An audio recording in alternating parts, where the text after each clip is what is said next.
Welcome everybody to Talladega Super Speedway, just in time for the start of the race. Working through some issues, but we got it just back in time. The race underway. Ed Perry leading the field here. Brock on the outside in the 19th, Phipps. We got a big field here. 21 cars on the track because it's Talladega, and they're going to come rolling off here and down the front stretch. Let's see where there they are. I got to get my bearings here as we're hitting the ground running, but we'll take care of it. Coming through turns 1 and 2 here. Look at them side by side. Double foul all the way back. Rayburn to the tail end there. Coming around 1 and 2, coming on down off 2, side by side, dead heat. In the back stretch here.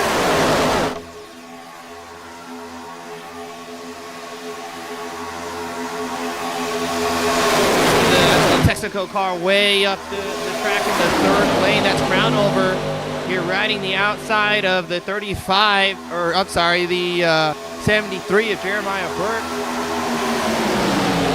Crownover trying to make something work on his own. Looks like Ryan was trying to maybe dip outside of the 28, taking a peek or getting a little loose. He's kind of half car length out there. Crownover's got a little bit of help now. They're starting to form up. There's Cameron Dario. We're riding with it now. Crownover has a bit of help coming down the backstretch. Just the two of them. Third lane starting to form up. These guys really going at it here. We're only 3 laps in. See Crownover there. Cameron in the 20. Little free there on entry.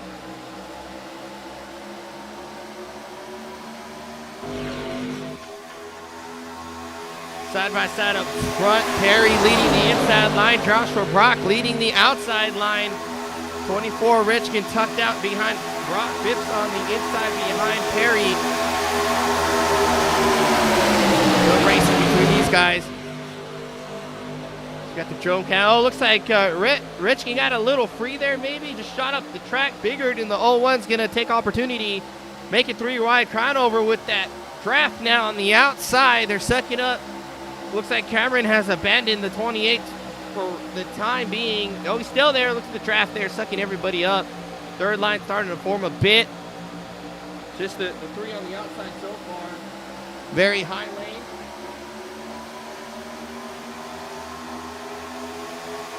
And side by side, a bit of stragglers back there. Rayburn towards the tail end there. I think he started in the pits. There's Robert Burke. And newcomer Joey here running the 14 1.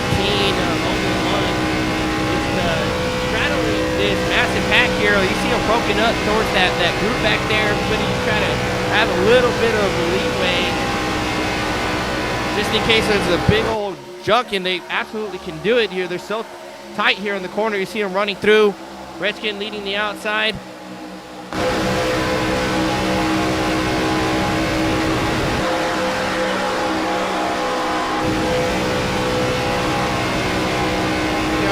Whole host of driver cams starting off with Crystal Bears here.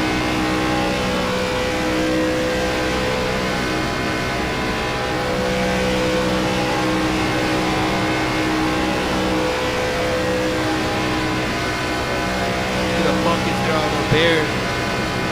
Ryan Wynn here next up on the top block, running the outside, running triple line there.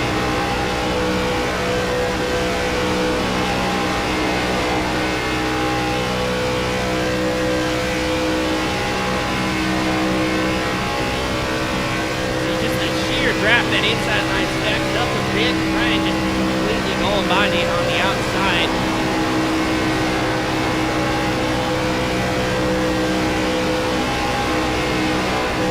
Biggard in the middle here. There he is. 3 wide right now. Makes the Biggard here. He's the focus right now. Brock looks like he's inherited the lead here, dipping on the inside.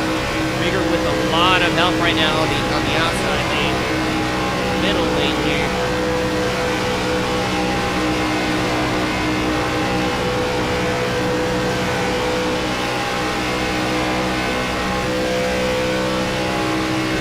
Harry Coleman back here straddling the pack as we mentioned earlier. Dead face for Jerry. We're focused right now.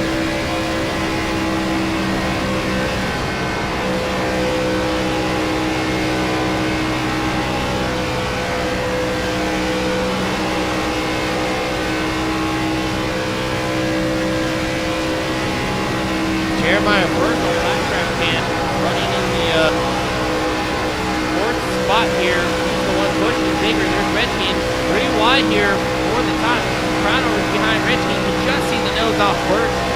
Camera point of view. Coming off the roll bar. All kinds of action here. 3 wide, couple rows deep. These guys are putting on a heck of a show. Biggard's going to edge out in the middle lane. Mark on the outside running 1-2 with Crownover. There's Cameron. Gray. Inside line has the most cars, but it looks like just some 2 helpers behind you. The 3 wide, 3 rows deep.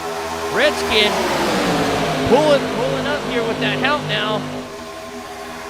Our first stage break on lap 15.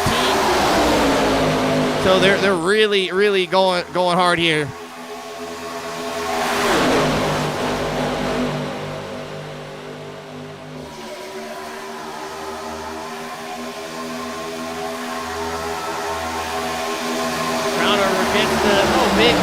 Big run there for the middle lane. More help there, really squeezed in together. And there goes Redskin dipping to the middle of the corner.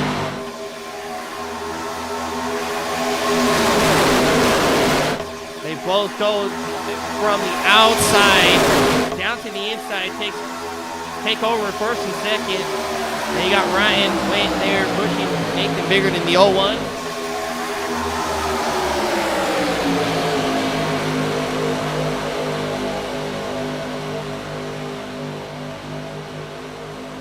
Need to be careful, be cognizant of the water tip here being tucked up like Ryan went there is in the 73 on Nathan Biggard. There's no airflow going into that radiator, into cooling that engine off. Can definitely overheat. A little tap, look at Crownover. The slightest of taps on Retchin. These bumpers do not line up at all. That's a masterful work there, understanding where your car is, how hard to hit. Just the slightest of taps to get a little bit of speed there down the backstretch. As Balsamo now on the outside with Cameron Dario. A little squirrely there's going to check up the outside. Cameron's going to take it 4 wide. It's going to back up a little bit and squeeze. Trying to squeeze his way in front of the 40. Ryan went there in the 40. Gives way to the 20 to avoid a big wreck. Cameron now going to go 3 wide here between Balsamo and the 16 of Wayne. Side by side for first place here for the stage win. Still coming for a handful of laps to go left.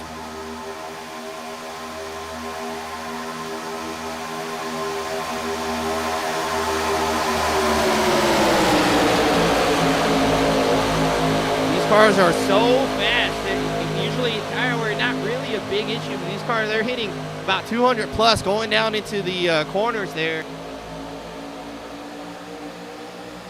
Ride with Joshua Brock in the 19 here. 97, 98, almost 200, maybe a little burp to stay off Crownover. He does hit 200. What that is, it's scrubbing the tire there. They're really wearing the tire here, so tire wear definitely going to matter this time around. For these cars, they're going so fast here.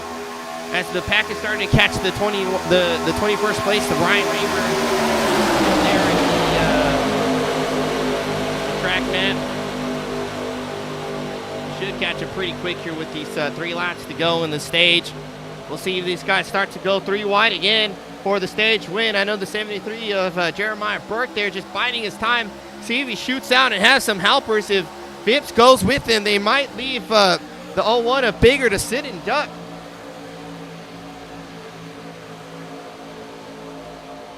See Crownover again all over the bumper of Mark Retchkin in the 24.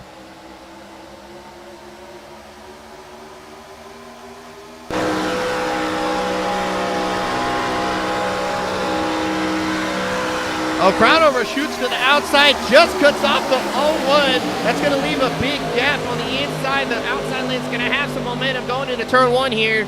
So they got 2 laps to go around. 28 pulls ahead, 0-1. 28 might drop low. Let's see if he starts to work the lines here coming off turn number 2. Little squirrely back there, looks like.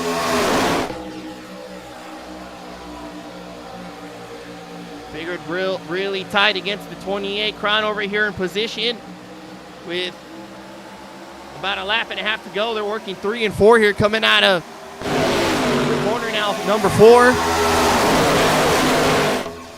See them jockey for position. We'll see. There's Phipps on the outside of Cameron Dario in the $20 tender machine. One more time around for this stage here. See how aggressive they are here. Nobody working with Andrew Phipps there. Perry, a little slide up. Tied against Cameron there in the corner. These tires really starting to go.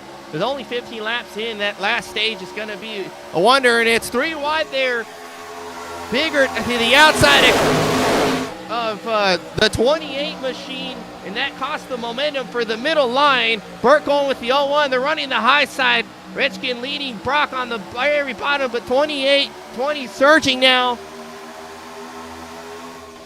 Coming ahead, it's going to be a drag race here for the stage win. 28-24, side by side. He's going to get it. And I think Cronover's just going to edge Redskin. They're pushing hard. And there's the stage there. Redskin control throws the caution. You see it there. Stage 1, 28-20 working together. But 0-1 on the outside. Shooting, leaving that gap for Cronover. They pull back a bit to Cronover. And they get a huge surge coming down the backstretch into the corner, just edging out Richin. You saw him at just a dead heat there, going in the trial. Well, what a great first stage. 3 wide, a couple rows back, and something has happened back here.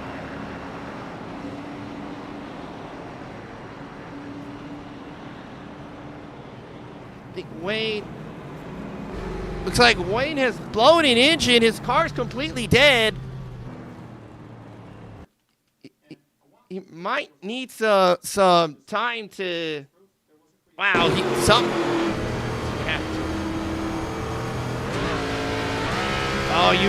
right there, just a money shit in his head. And there goes the engine. The 16 blows it. And there's Rayburn trying to push him back to the pits there. They do have a faster pair for plate races only and road courses only. So Rayburn, being a team player, pushing the 16 to pit. They do have a faster pair, so Wayne can get this engine quickly repaired and back on the racetrack as everybody else is coming down pit road. It's been crazy. We just got started. Appreciate everybody tuning in here this Sunday evening for some great Gen4 racing at Talladega. Everybody coming down pit road.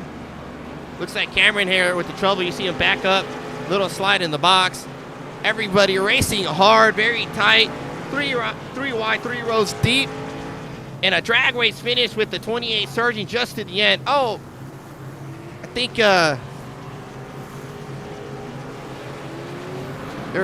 there's a contact in pit road.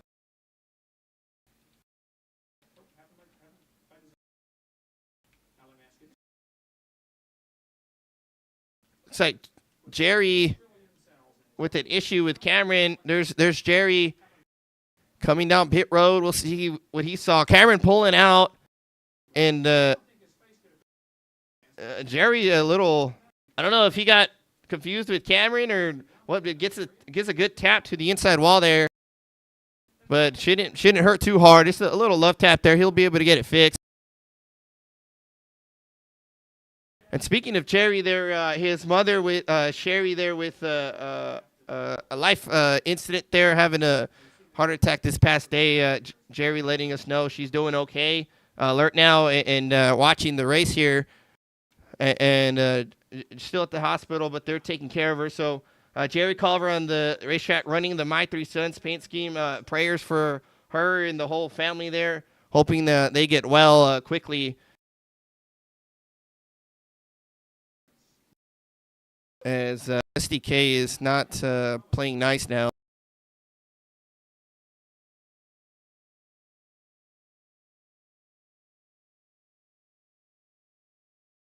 Gonna reset it here real quick.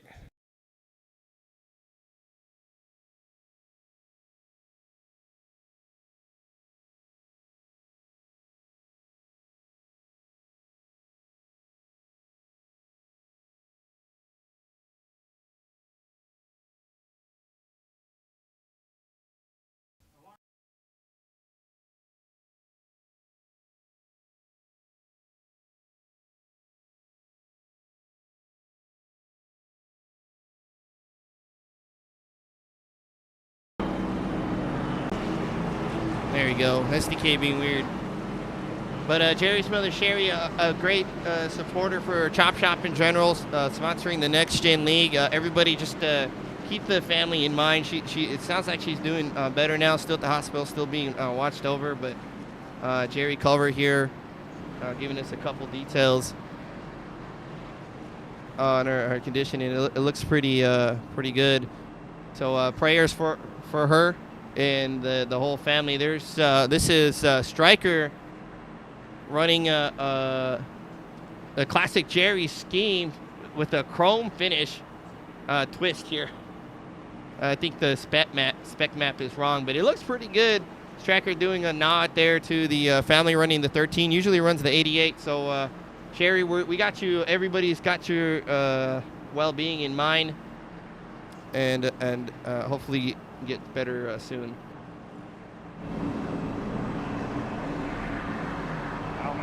Rayburn should have been the wave around earlier, but he was pushing the 16 of Wayne back to pit road, and that gave him an incident. So the league race control here delaying the start one lap so they could give Rayburn a wave around back around. He did help one of the drivers get back up to speed. Rayburn was not involved in any kind of incident, but iRacing is just so tricky. If you get any kind of X, so you scrape something, you get a 0X, you hit a car or something before or during the yellow, or even a little bit after the yellow, you will not get the wave around.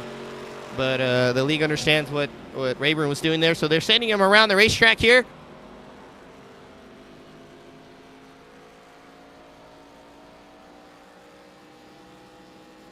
He's going to catch up to the field. Rayburn.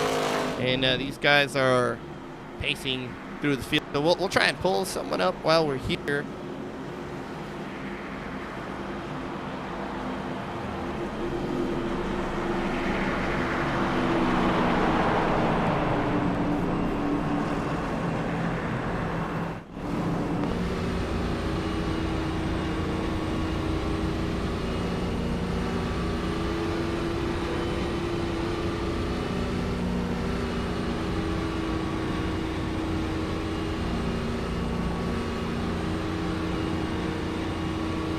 Hey, Nathan Bigger, this is Justin in the booth. You got me? Hey, that racing was nuts. You guys were 3 wide, double wide, 3 wide, 3 rows deep. And that surge on the outside, it looked pretty promising. How's the racing action so far in your point of view?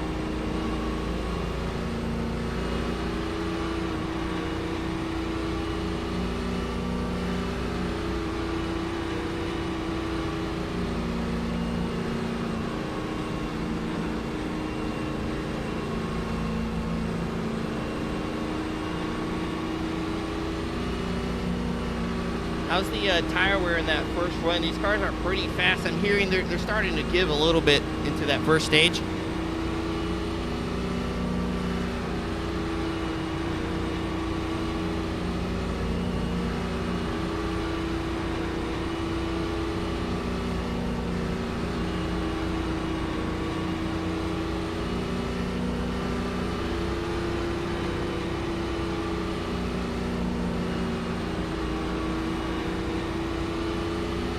We're excited to see the racing action continue. We'll send you back. Thanks for talking to us. Bigger with a little bit of insight there, giving us his point of view there. It looked like the tire wear was starting to go. A couple guys sliding up and down the racetrack here and there.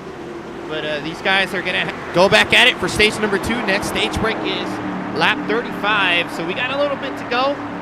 And then that last run to the end, that's what we will really see who can hang on to the cars with these tires. Joshua Bach on the inside, good jump. The 19, Jeremiah Burke outside in that podium number 53 car. The Halloween nod here. Robert's going up the track. These guys should go back down single file. Looks like, oh, there's a spin crowd over on the apron. In the grass. Looks like he got together with somebody. Cautions out. I don't think Crownover hit anything. Looks like maybe a little dent to the front left. It looks okay, though. I think Cameron might have got into him. Crownover just shooting down the racetrack. I don't think he hit the wall. He managed to keep it off. We'll see what happened here in this commercial. I'm sorry, in this replay.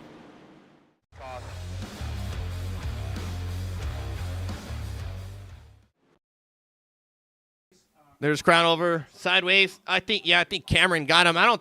Looked like he just came down. I don't think he knew he was there. Yeah, he just came down into Crownover. And Crownover, I mean, look at this. Driving right here, just completely off the wall. 9 times out of 10, the guy's going to hit that wall. Cameron had no idea he was there. I don't think he heard his spotter. Look at that. Absolute masterful. That's a head-on collision to the inside wall for me. And I think for most of us. We'll look at some good handwork here. Quick on the wheel.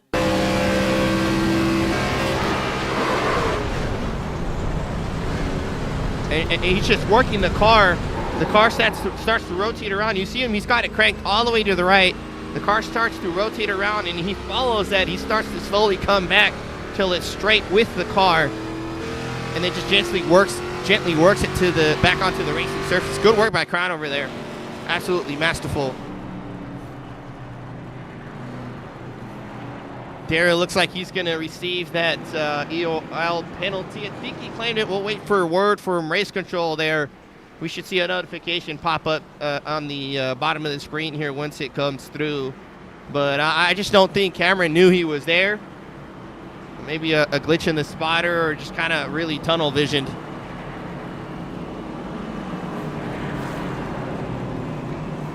There goes Cameron down pit road. Crownover coming down pit road as well as a couple guys. There's Jerry. Wayne Swart right behind him in the city car. That Greg Biffle, number 16 car. Love me some Greg Biffle. Joey in pit road there, running the 14. Kevin Harvick or Tony Stewart, either way. Take your pick. Jason Day here in the 52 Coors Light machine. The Bill Elliott throwback there. Like the gold wheels. It looks really good. Lots of action here. Everybody's still on the racetrack. These guys coming off pit road. It looks like they just did a gas and go type of deal. Oh, there it is, UOL for Jerry-O. He did take claim for the contact in turn 2, and I think we all were expecting that. It just looks like he didn't know Crownover was there. Maybe tunnel vision or the spotter just didn't call it. But no harm, no foul. Crownover with some masterful work keeping it off the wall. We'll take a quick break here under yellow. We'll be right back for the restart.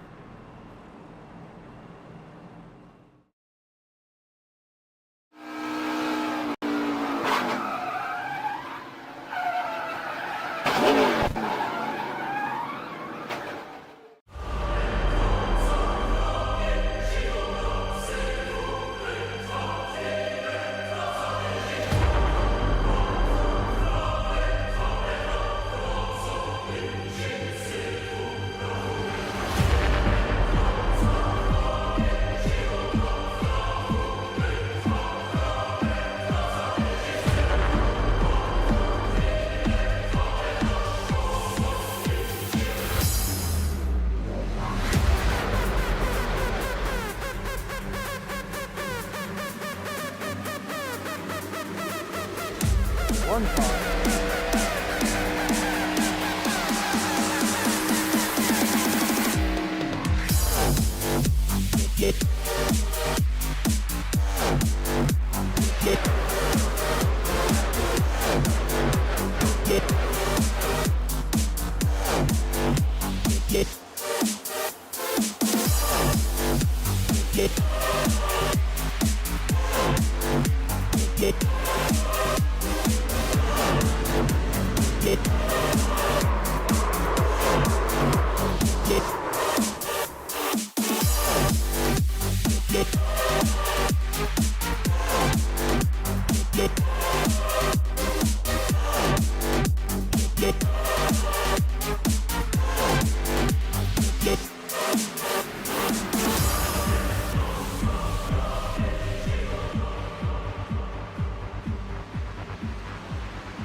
Welcome back to Talladega Super Speedway, side by side, 1 to green here, working the backstretch.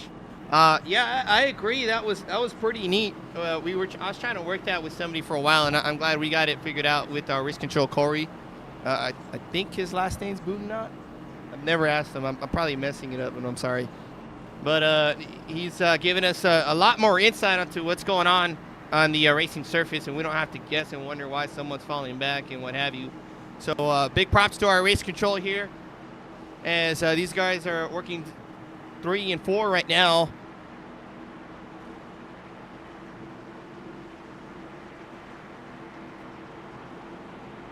Pace car's gonna dive into pit road here. We still got a good stretch before we hit the start-finish line, way past pit, the trial here, just slightly past pit exit. Next stage break on lap 35, so they're not going to go quite as far on this set of tires here. We'll see if someone maybe decides to keep them on their car. See some different strategy here as we're working through the tri-oval. Jeremiah Burke on the inside, green flags out. Joshua Brock on the outside. Your leader electing to choose the outside. The team dives down or stays up high. Brock here running the 19. Elliott Sadler throwback here. Brock, one of those guys who raced with our buddy Stryker, who's right behind him since the old NASCAR days on the consoles. NASCAR 08, he said, way back in the day, these guys have been racing together for a long time. One of the first paint schemes he ran against them. Leading the outside charge here. Stryker running the Culver Special in the 13-24 car. It's my driver there growing up, Nathan Biggert. Perry, outside row, starting to surge ahead. See that inside line can get it back together. And it looks like they follow Brock there, dropping inside. Not quite, looks like Biggert goes all the way to the bottom. Brock kind of doing a little dip there to cut the tri-oval. Crown over here, really surging ahead, dicing his way through the pack, trying to get back to the front.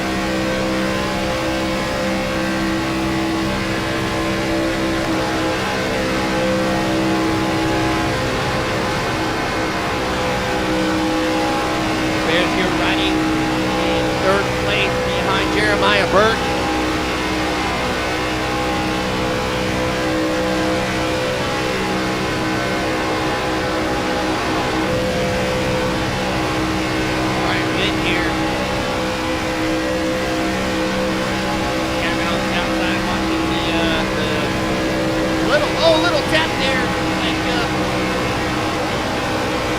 That was Burke just ahead of him. Take a look real quick here. Went a little up into Brock, and man, that could have been a massive crash. Crown over there all the way back to the front, just working the outside, and it might stall out here as these guys are more tightly knit. Inside lane, hugging the corner. Quarter way around the track, they get a search through the corners, but the outside lane really comes through, getting that momentum speed off the exit there, and then the side-by-side here. We very well could have our closest side-by-side finish in Chop history. And Perry here, 3 wide, a lot of wiggling here. Ryan behind the 28.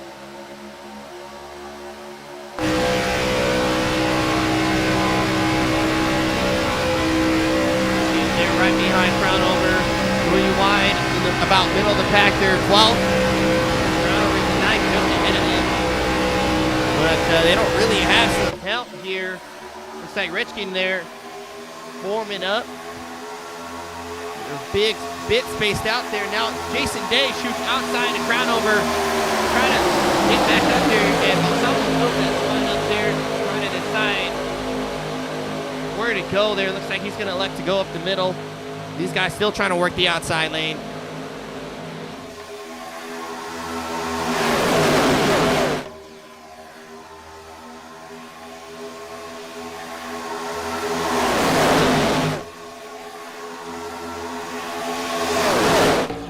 See the surge of speed there Jason Day has. Crownover, we seen him pushing before, just masterful work when he was pushing the 24 machine. Now comes up against the 52, and they're really rolling forward now, making their way up to the front. These cars are so quick, you can absolutely make headroom. Just huge, locked up, so close to Day here. Maybe a tap or two is the slightest, but you don't want to bump the guy. That bumper's going to get under. Oh, Balsamo loose back there. Hard hit to the outside wall. I don't know if he got anybody else, but we saw him sliding in the corner off the bumper cam of Day. Another hit to the wall there. He's got a lot of suspension damage there. I think that's Jerry right behind him. I thought he got damage there. We'll see what happened to Balsamo.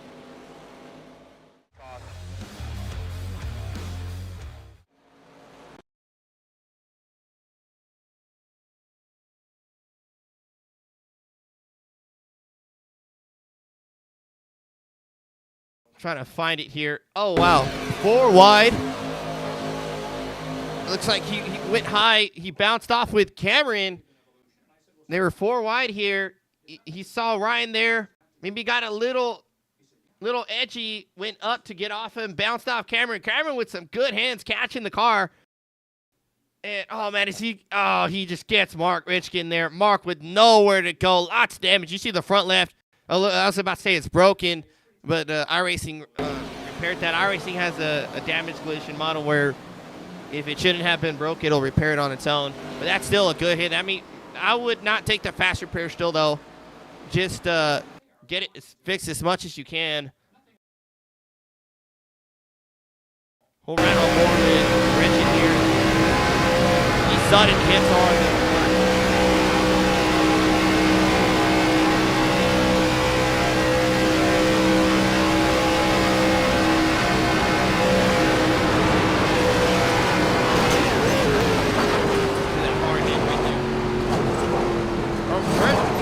Sliding just ahead of Richard. Wow. No, that's not true. I thought that was Robert Church. Just hit a Mark who hit the wall. Trying to see who that was.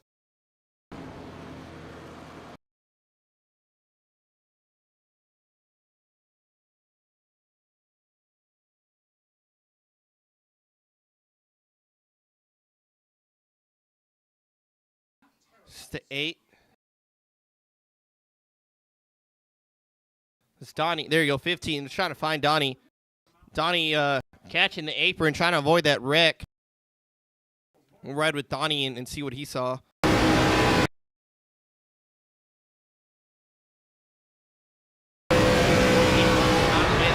Getting loose. Looks like he got a little tap from the 16 and just really time catching it. Hit the wall pretty good there, rear end first.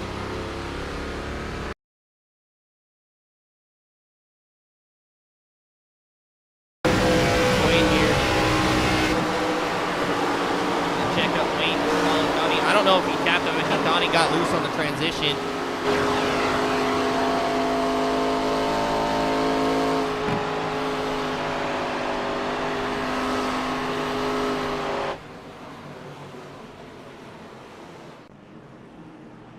See about Salmo there getting some work done. That's Church. He's sitting on pit road. He might have working through some issues. There's Isaac. Donnie Williams there.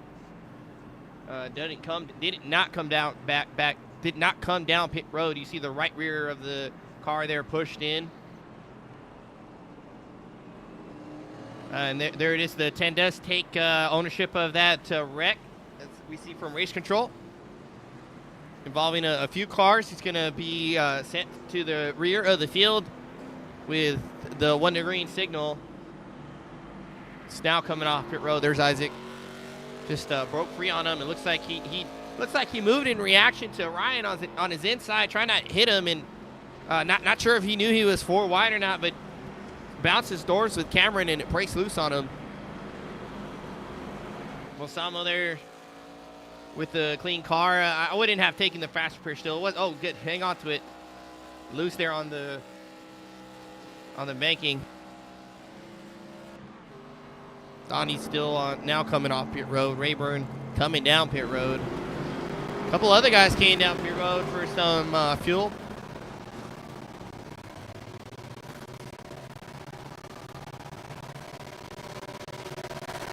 Donnie getting some work done now on the rear of the car.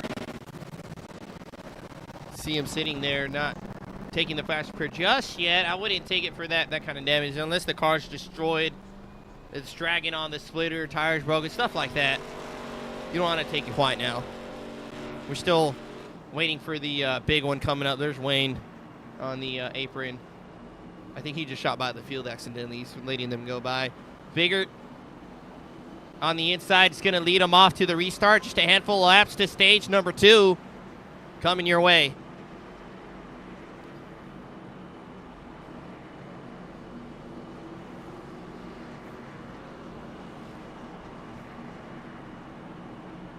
Talladega, one of those great equalizer plate tracks there. Lots of bankings in the turn, 32 degrees in 1 and 2. 3 and 4, just half a degree off, 32.5 degrees, and 16.5 degrees in the tri-oval. That's the front stretch. So a good amount of banking there. Back stretch, just 3 degrees, not really much. It's practically flat. 2.6 miles, slightly over half a mile, and there's a reason why this is called Earnhardt country. Most wins, Dale Earnhardt. Most consecutive wins, Dale Jr. Most top 5s, top 10s. Most laps led. Average top finish, 12.4. It's all Dale Earnhardt all day at this racetrack. He was the draft master at the plate races, and I'm sure he's the king of Daytona. Dale Jr. throwing his name in the mix there. A little bit of track history here at Dega. We'll see who can add their name to that list here as we're getting ready to go green. Restart stage number 2. Oh, looks like Brock's the leader. Excuse me. You see him pull up ahead, electing the outside again. Barney's got the flag in hand. He's going to call the green flag, and green flag's out. Better jump for the field this time. More stacked up together. See them roar down into turn number 1.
Big old junk down the backstretch. Someone gets loose, and there goes the whole field. It's the big one here at Talladega. Cars everywhere. You saw Nate just flying in the air off of someone's nose. Big old junk. Car still getting caught up. There's Isaac. Everybody's still rolling. Craig Jr. there trying to gather it back up.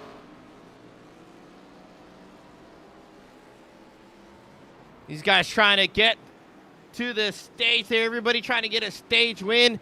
Burke's the leader right now. He will get the stage win, as followed by Cameron Dario, Striker, Robert, and Phipps as their top 5. Looks like Brock, all these guys starting to go down pit road, get some work done. We'll look at this massive wreck here.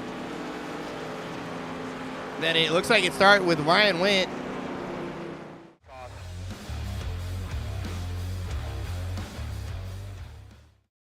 Absolutely massive crash there. The whole field is in this one. Let's back it up just a bit. see where it started. Looks like someone jacked up Ryan Phipps there, or Andrew Phipps. Oh, Phipps gets a little bit of the 19, checks him up into the 40. 19 squeezes the 28, and there they go. Absolute pile up. And Cameron Dario, I don't know if you guys noticed, just shot the middle and completely missed that. He was in the middle of that wreck.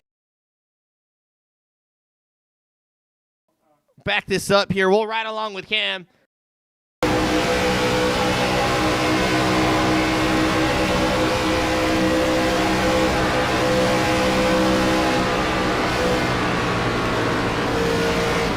Got a good hit on the front nose there. Cameron, not a scratch on that car.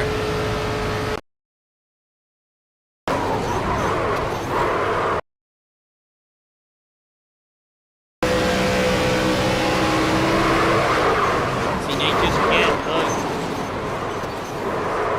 Bouncing off everybody.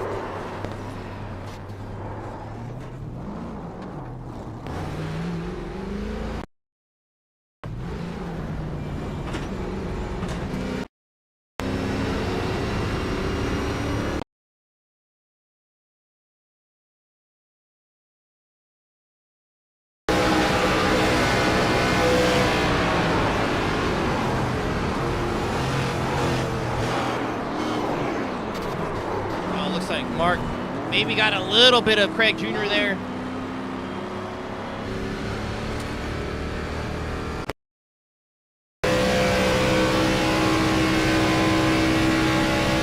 I think very late on the brake. There's a lot of smoke going on.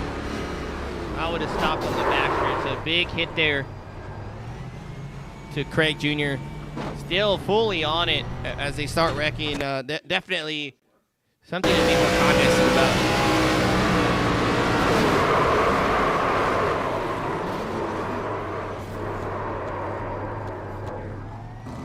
Perry, I think, got away with one. A little bit of tap here and there, but guys are blowing up.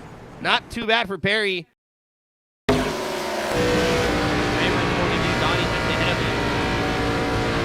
see here, these guys immediately stopping. This is what you want to see when you see a wreck like that. Just stop on the track if you have to, work your way through. Man, look at Phipps. Rewind it just a little bit more. Phipps got a little bit of the 19 in it. I think it pushed him into flying up the nose.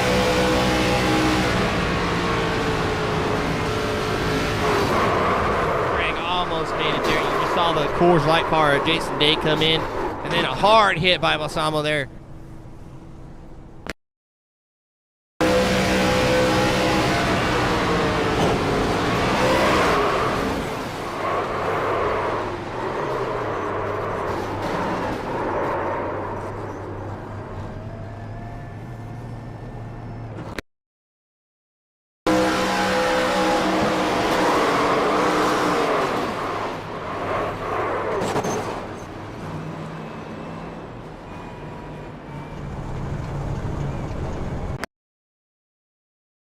Take one more look at it here. Joshua Brock, I think he got a little bit of the 28.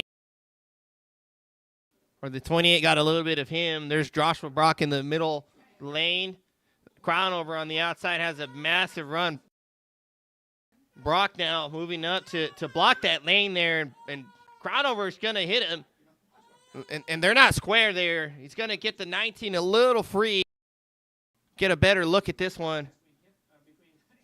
The 28 just nudges the 19, and it lifts the car there.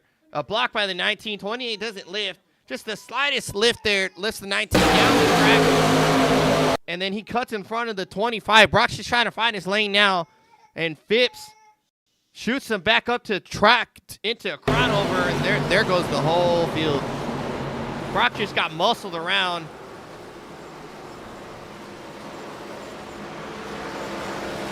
There's a big old junk there. We'll take one more crack at it here from Phipps' point of view.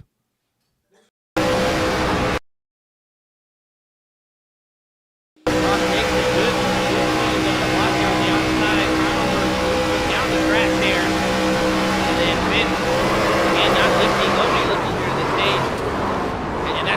and dandy, but here's your result.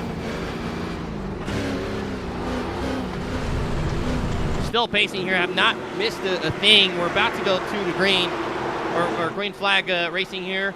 Cram Ontario assuming the lead with Striker on the inside. Lots of cars on the inside lane. Dude's coming twice on the, I think someone blew it into back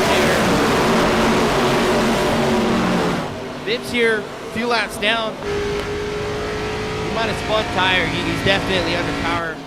Just trying to make it to the stage end. 3 wide, or that was your stage end. This is lap final stage here. It looks like maybe Phipps ran out of, used his fast repair earlier. Crown over in the middle. Outside line surging. Crown over using the sheer momentum.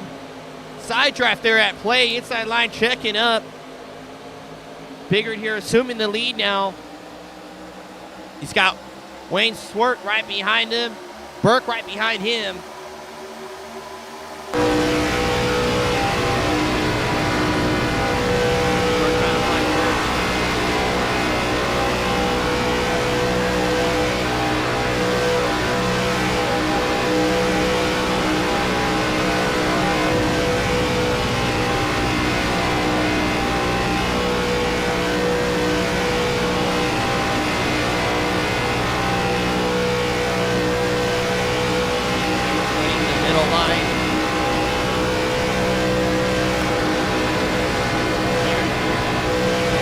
Big shot, someone shooting way up the track. Switching lanes in front of Nate.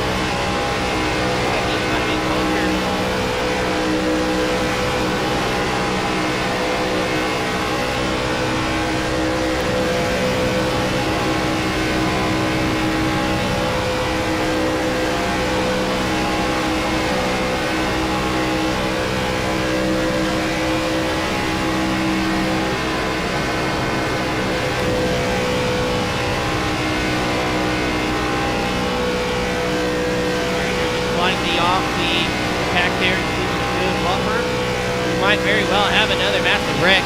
There's plenty of cars on the racetrack.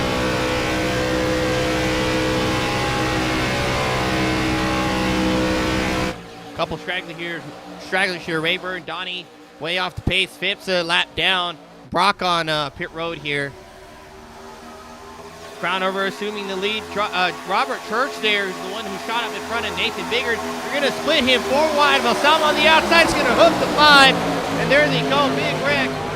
Church hard in the wall backwards. Balsamo just catches his right rear. I think they missed everybody else. Balsamo and Biggert completely splitting the 5, and the 10 just catches the right rear of the 5.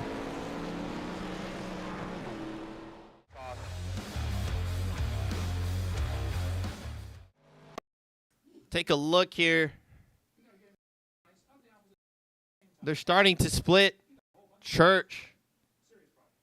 See Balsamo shoot up. Church has the middle to lower lane open. The 01 elects to take it.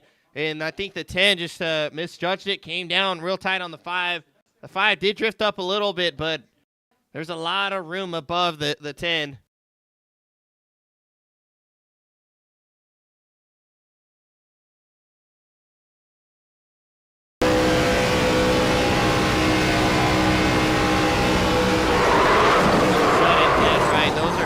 Those are the worst where they're just stunning. They're very startling. I hope Church has a fast repair because it's no good. Outside, down real tight on the 5. I think Church drifted up a little bit, but there's a lot of room above Isaac here. I think could have been avoided on that one. Pit stops. Guys coming down. Church, one of them. Guys who didn't take fast repairs last time or who are trying to fix the rest of their car.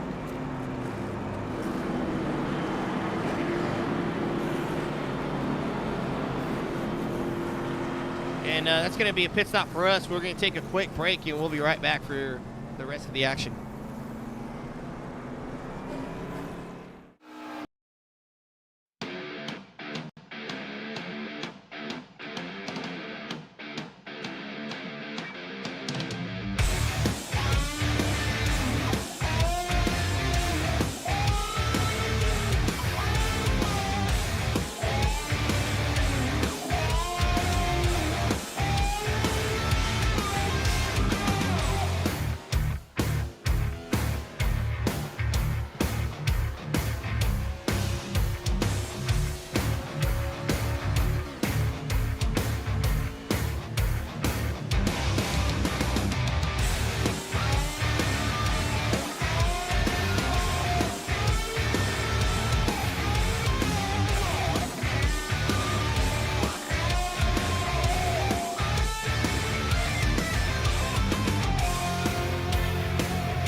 Welcome back to Talladega Super Speedway on Chop TV. Harry pitting under a closed pit, so that's going to be an EOL for him. As we double file out, we'll someone really quick. Cameron Daria, Joseph in the booth, you got me?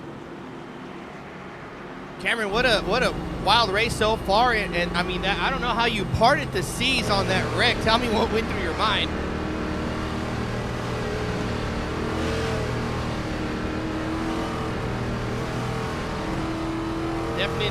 Definitely a little luck playing your way on that one, as everybody's just junk around you. How's the car feeling so far?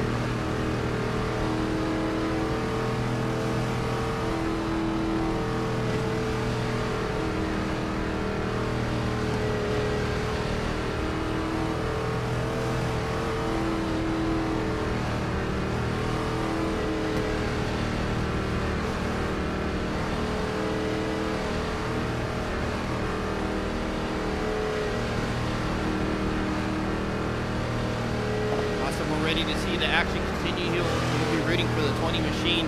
Thanks for talking to us. Cameron Daria, they're super excited there on the little bit of luck going his way, and some skill with knowing where to put a car. Very comfortable with his car. Seems like very responsive, doing what he wants it to do. As Cronover's going to be your leader on the outside. Coulter Jr. on the inside running the number 3 machine. Outside line's a little scattered. See, they tighten it up here as we go green flag.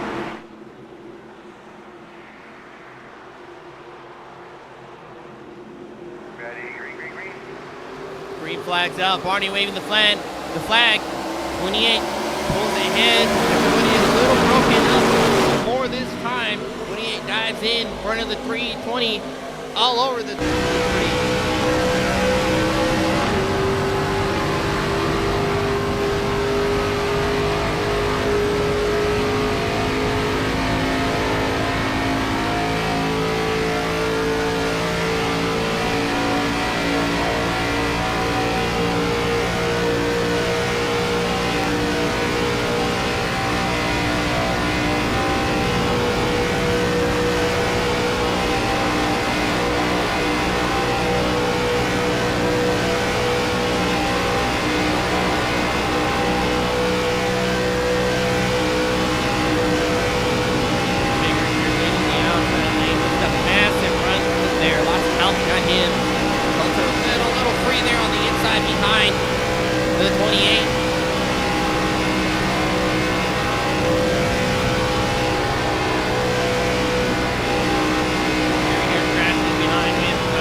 The drivers joining the driver cam. Lots of guys on view here, still side by side coming down the back stretch.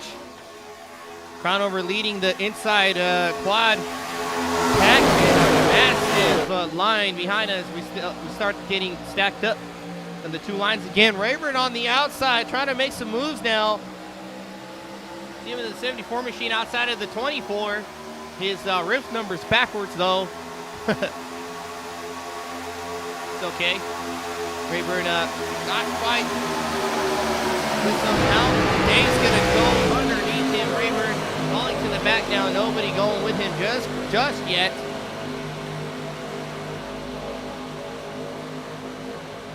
Outside, Biggert, Roberts, Stryker, Gretchen, and Burt just at the right side of view there. Inside is Crownover, Coulter Jr., Cameron Dario, and Swart.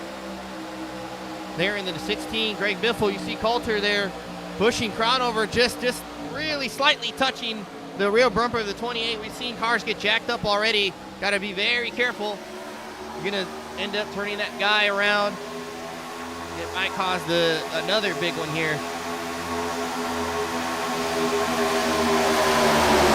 Field roars by the start-finish line.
Turn 2, cars swirling all over the pit place. 24 to go. Tires catching up with guys. It's going to get dicey here.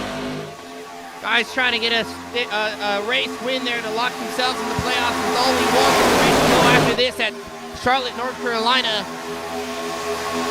Guys are trying to slide all over the place as his tires are really starting to go. We spoke with Nathan Biggert earlier. They really do matter this time around with this type of car and track. 01 leading the charge here. Jerry Culver, Michael Strickland running the Jerry Culver special right behind the 01, followed by Mark Retchkin. Inside line fading a bit, but they should start to surge here if they can get closed up a bit. Little tap there by Stryker. There's the surge there. 3, look how close they are. Coulter Jr. just right tucked underneath the bumper of the 28. And that's just what that does is it's a little air pocket in between the two cars. You're pushing the car forward with that air pocket, and it's sucking you closer to them at the same time. And you have this perfect zone, this safe zone between the two cars, and it's just speed all the way. Little bobble there for the 3. The air pocket is key. You don't want to break it. You don't want to get too close and jack the guy around.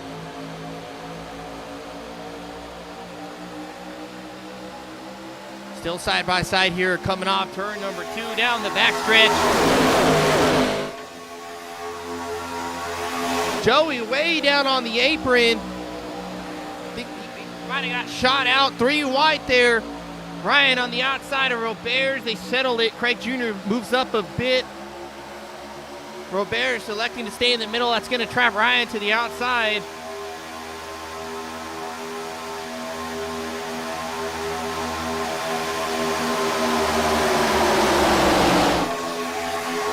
Crownover now assuming the lead. On the inside, it's just a back and forth game here. It's all about the help behind you. You're at the mercy of the guys behind you. They can push you to the front or they can ditch you. If some of these guys have friends with them, I can say, hey, Mark, let's go to the outside and we'll leave Nate hanging and we can shoot around a whole bunch of guys there. And if everybody behind Mark joins in, that third line would form up and absolutely go bad fast, and it's bad time for the 0-1. I'm not saying that's what will happen. That's what can happen. Striker goes real wide off the exit there, showing the tire wear, coming to 20 to go. It's all about the friends you have. I hope these guys have really played nice throughout the race because definitely need some help here. Kind of gridlock where you're at. We'll see who can really put the pressure on. Oh, there's Striker there now diving in, and we just talked about that. He's leaving the 0-1 hanging, gets that surge, that run down the racetrack, lane switch into the inside, sucks that whole inside lane back up to him. And there's Crownover, a little tap. Crownover masterful, and Day shoots to the outside of Mark now. See if Roberge goes with him.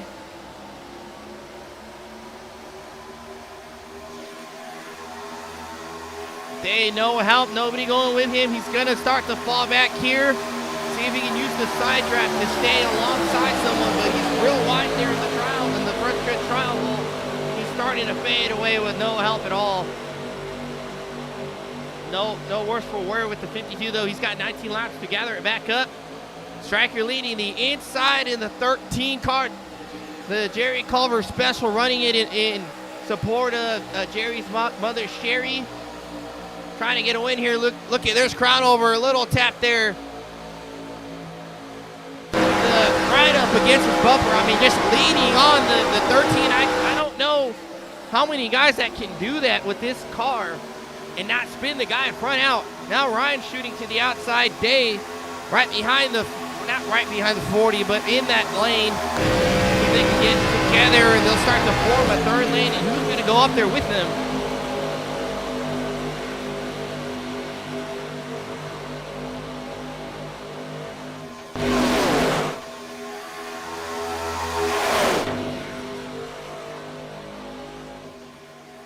Coming around the exit of turn number 2, you see the guys sorted out here, filling the gaps now. Day comes down. Ryan fading a bit now back here where Day was just behind him as the lines have settled in here, but it's only a matter of time before someone starts to shoot up to the outside again. Crownover all over the 13 right now of Michael Strickland. And there's Rayburn to the outside, back to the top right of the screen, trying to go to the outside of the 40. He's definitely going to need some help here.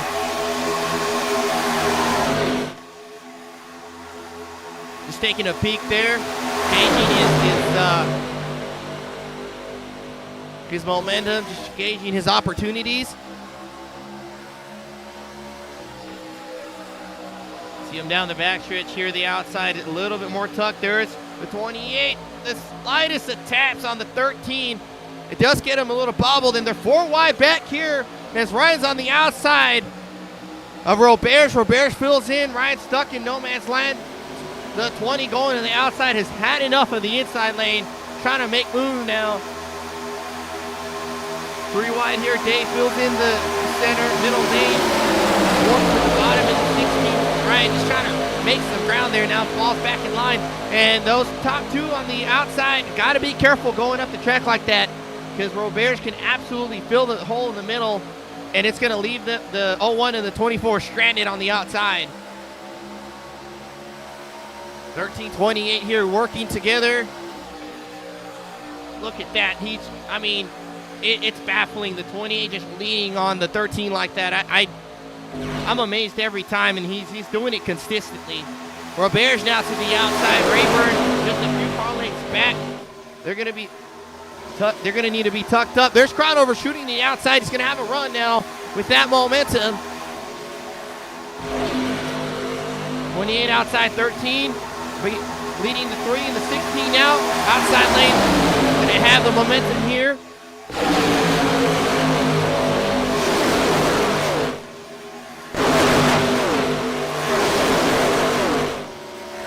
See the inside lane really broken up, but these cars are really good at drafting. They're so fast. Striker's still keeping up with the help he has behind him. The 2 cars, the 3 and the 16, about a car length off. Just that little bit of support there, and you'll be all right. 3 wide now, Day on the outside of Cameron Dario. These guys are really trying that 3 wide hard, but not working together. If they can get lined up together, they might start to make some headroom as we're coming to 14 to go in the race here. There's Robert Church there just ahead of the field. The Church in the middle of the field, he's not moving. And we might have a wreck here. Everybody doing a good job splitting the 5. I think Church just got lost in his own race, and there's a crash. No, got excited here. I thought the ticker flicked to yellow, and it's completely shuffled up the field. Cameron on the inside with the massive run to the front there, passing the 24.01. Has Ryan went right behind him. The 5 lead in the middle of the racetrack has completely shuffled up the game, and it leads the 20 to the top of the pack for right now. See Crown over there fighting back. Day on the 3rd row. Coulter right behind the 52. Roberts giving some help there. You see where Riching goes. I'd imagine the middle. Striker goes to the center. 3 wide now, coming off turn number 2. 3 wide, 3 rows deep. It's getting dicey. 13 laps to go. These guys want to punch their ticket into the next round of the playoffs, and this is their chance to do it. Elbows are getting wide now as that complete bottom row has shifted up. Cameron falling back a little bit. Crownover still working the middle. Tires are going to start to really go here. They're absolutely my junking here. Coming down to 12 to go. It's going to be insane. Don't miss it. Crownover just peeking ahead, and we saw him get that stage with just slightly over mark. And that first stage, trying a little loose there in corner entry.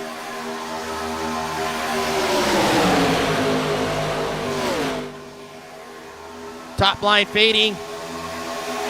Getting a surge here. Oh, someone's splitting that hard hit to the inside wall. I think that's Joey. That is Joey. Murphy got, wow, massive hit to the left side. We'll check on him here. Still 3 wide with 12 to go. Coming at 11 to go.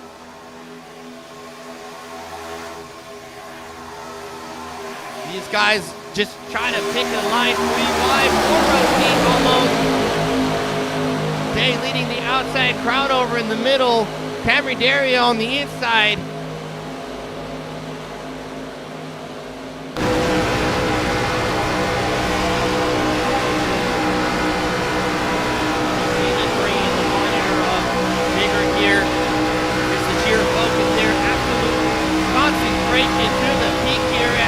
Pushes Day to the front, and he goes all the way to the bottom, covering the inside lane, and I'm not sure if that was the right move. It's going to get real tight here. Coulter moves that outside lane up. Day checks out, drops in front of the 20. It's now Striker to the outside on that outside lane of the 01, trying to get to the front. It's getting dicey. 10 laps to go. I don't know if they can make it back. They're going to start leaning on each other as Rayburn's coming down pit lane. Oh, his car's way up. I think he's got some damage for sure. Still going at it here. Outside lane fading a little bit, still broken up, but Coulter doing a masterful job at pushing. He just needs someone to work with him. Cameron Dario, real tight on the 20, is going to check up. Ryan Wynn gets caught up and cautions out. How you doing in there, kid? Lock it down. I think he caught the wall there. We're trying to, can't find a camera view for that. They just got checked up. It got squeezed in. Looks like his car's okay. Just a big checkup there. Cameron Dario into Day ahead of him. Lifts to not spin him around, and gets Witt checked up, and Witt gets turned around. We'll take a closer look at it here, as well as what happened to Joey back there with 9 laps to go. It's going to get crazy now that we're going to reset here.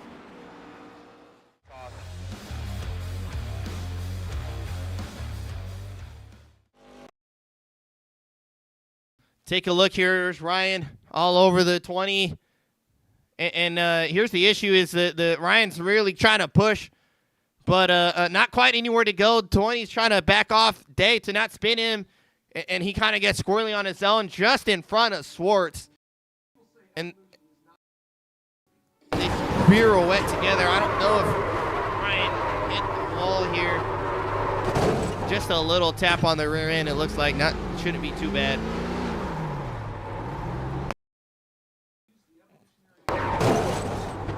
Swartz hit the left side pretty good.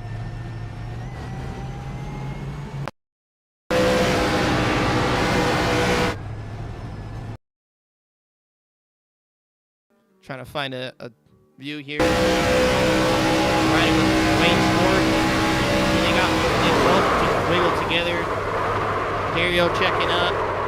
Ryan all over him. It's no one's fault. It's just hard racing. They're trying to find some room to go.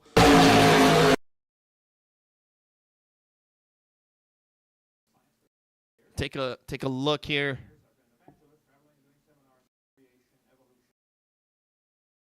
Dario real tight on Day.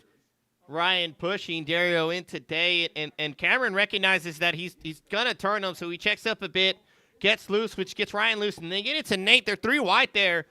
Nate doing a good job holding onto the car, and man, look at the 40 just up in the air.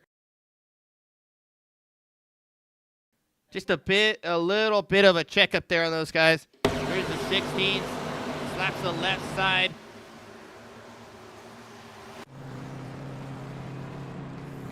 Ryan there getting the work done.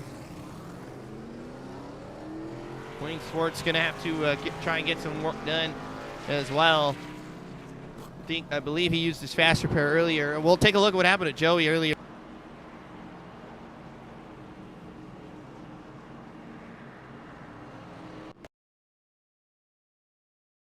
Trying to find it here. It looks like he exited the track.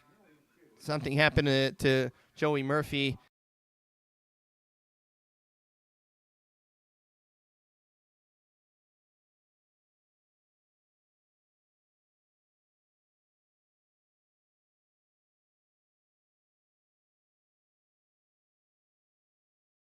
Back it up here. He got a good shot. I think it looks like he just got loose there. Oh, he scrapes the wall. Car gets tight. Scrapes the wall and just smacks the left side, kills the car, and hits the front end again. Looks like, as we see from range control there, the 40 has accepted claim. He's going to get the EOL for that push there. Everybody just trying everything they can get. And it's tight racing there, but Ryan does accept the fault for that one. Take a look over here. He's got super tight off exit.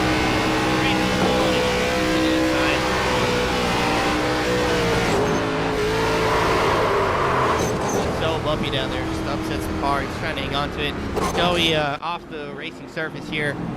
As we're getting ready to go double pile, we'll see if we can get another point of view for somebody here.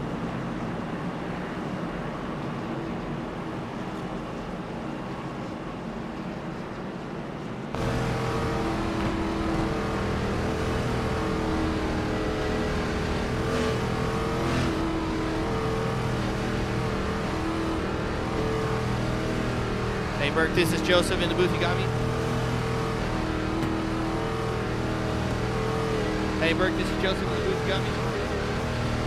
Hey, Burke. It's been pretty insane racing. 7 to go. It's going to be pretty much no holds bar. What do you think for the rest of the 7 laps here?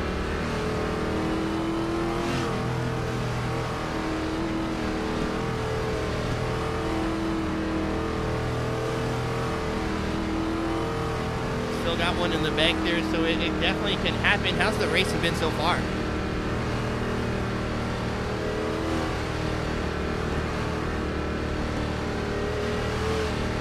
And I've had a blast watching it, and I'm sure everybody else has. Appreciate the quick talk there. We'll send you back, and good luck for the rest of the race. There a little bit of damage on his car, he says. Still has a fast repair, though, that he's saving just in case, and they definitely can wad it up here going and throwing one or down the backstretch there. So we'll see what happens there. Crowd over on the outside of Jason Day on the inside, Michael Strickland on the inside second row, and Cameron Ario to the outside second row with Coulter Jr. behind him alongside Nathan Biggert as your top 3 rows. See how these guys do, if they can make it back, if we're going to have another big one. Pace car's off. It's going to take him a little bit to get around the travel. And we're going to get dicey here. There's Barney with the flag in hand. Wayne Swartz still on pit road. That might be it for him. As Ed Perry's at the tail end, a lap down. Green flag's out. Off the field goes Barney waving the flag. 6 laps to go. Who's going to punch their ticket into the next round? Crowd over is trying to take a look to go inside. He's not too sure if Day's still there. Gives him room.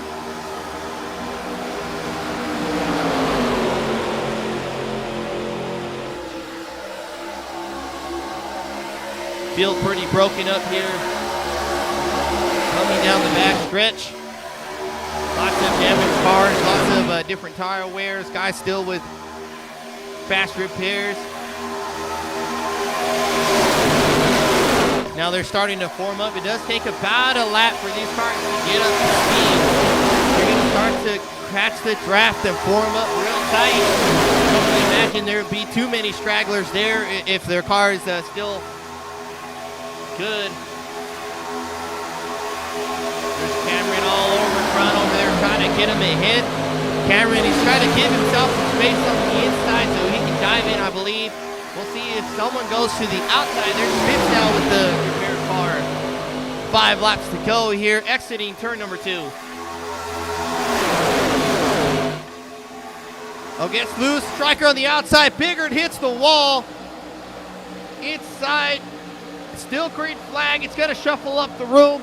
Stryker with some issues with the 0-1. 4 laps to go here. Biggert with the clear loser there, way off the pace now. Back here, 4 laps to go. Day leading the inside wrench kid, Jeremiah Burke. Run over outside, being aggressively pushed by the 20. We'll see if Coulter Jr. shoots out. Stryker making a 3rd lane now with Roberts. See if any other takers assist him. There's Donnie right behind him. See if Donnie goes with him. It doesn't look like he will. Phipps on the inside, 3 wide. Coulter might choose to jump in front of the 13. It looks like he is. That's going to lose some momentum for the middle lane now. But Cameron doing a masterful job going from the back to the front. Great, real tight against the 28. 3 laps to go. Coming across the travel, across the stripe. It's Day and Crownover fighting for the lead. Looks like it didn't work there. Now Coulter Jr. jumping outside. Not quite there. Dives back in. Still plenty of time for someone to jump ahead. Cameron pushing the 28, biding his time. We'll see if he shoots to the outside.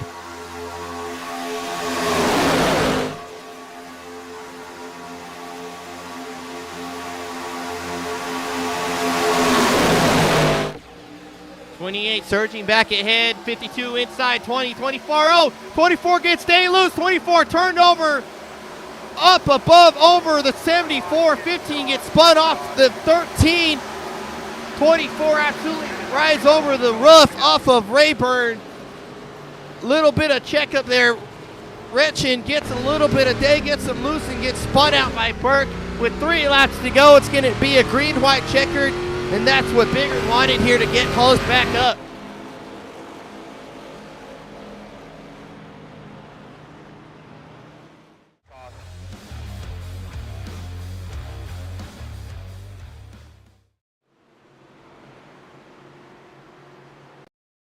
Saw Rayburn toe immediately there. It looked like he might have hit the wall pretty head on. We'll look at the incident here. The 24 trying to get Day clear of the 28 so he can have a shot. Redskin pushing Day just a little bit too hard. And this is probably the worst spot to push a car or even touch a car. As you're coming off the corners like this, the car's unloading, that weight shifting off the rear end, the downforce is going away, and those rear tires, the rear end of the car is as light as it possibly can on the racetrack. Look at Retchin just up in the air off of the nose of the 74. And Stryker jacking up the 15, just nowhere to go. Mark just getting a little bit too close to Day there. Absolute worst spot to push a car, in my opinion. That's the lightest the car can possibly be on the racetrack.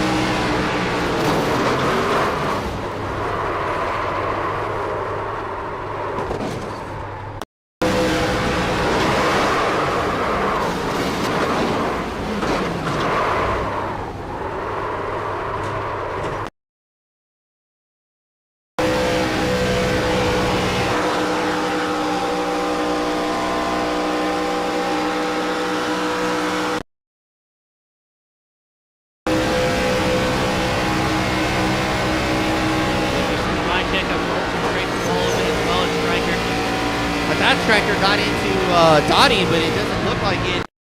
Let's see what happened with Donnie here. Right with him.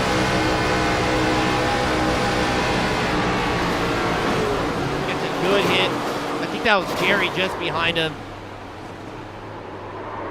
And there's your verdict there. The 24 claims that little slight tap, just again a bump going wrong in the wrong part of the track. If anything, and it gets everybody shuffled up. Jerry gets into Donnie here, just here.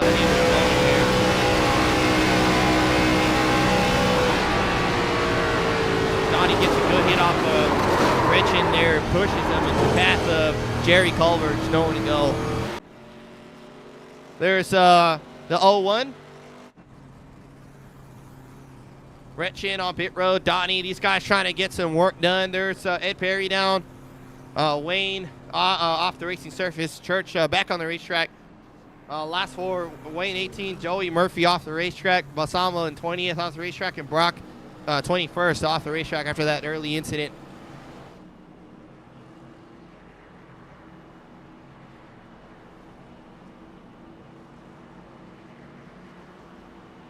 We're going to have a green-white checkered. It's going to get pretty dicey as we start to double up.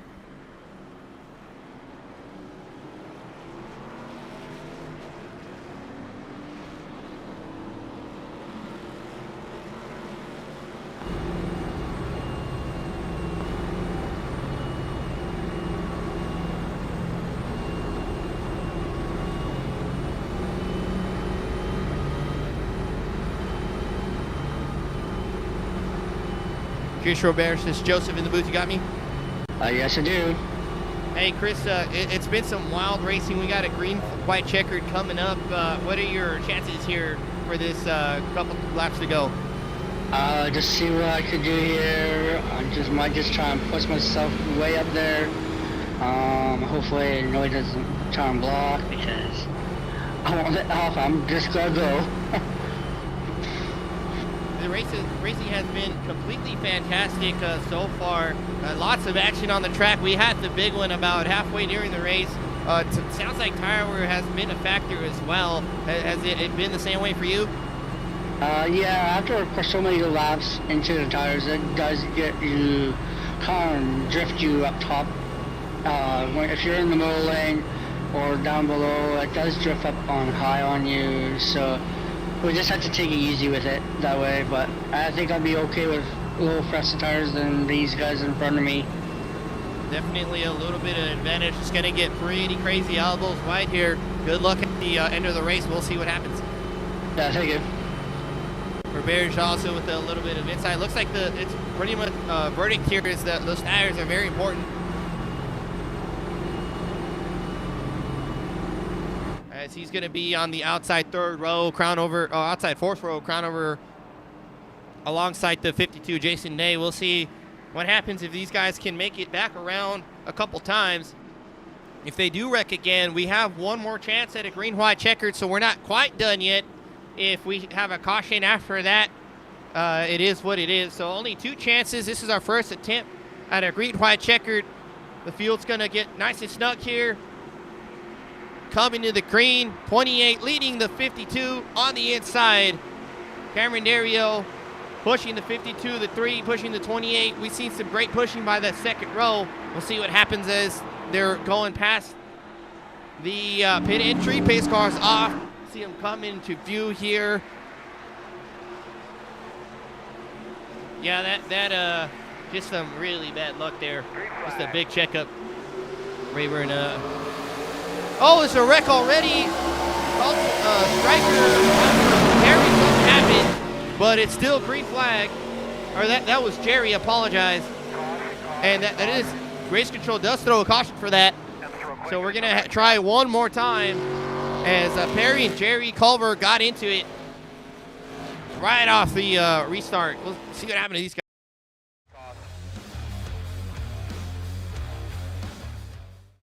Quickie yellow, that was our first attempt. Not quite a massive wreck, but oh, this is the earlier wreck. Apologize. See, Ed Perry and Jerry Culver, they just had an issue here.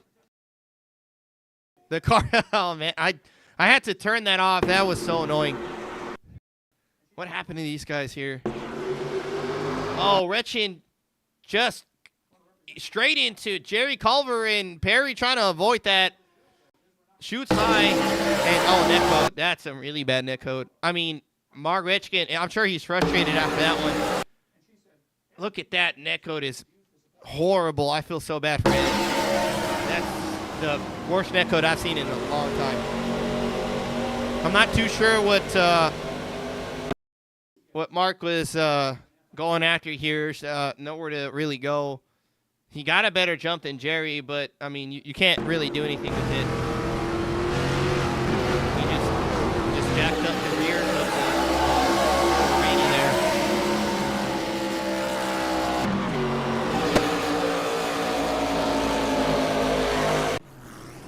There's Jerry Culver, a heavily damaged car. That might be it for him there. Or he'll bring it back out to try and finish the race. Ed Perry there coming off pit road. Looks like he's got the damage repaired. I mean, it's absolute mayhem on the racetrack there, but that's I think a bad move there by the 24. Just not really anywhere to go with that kind of jump there. You're just trying to stay close to the field, but that was a pretty hard hit there.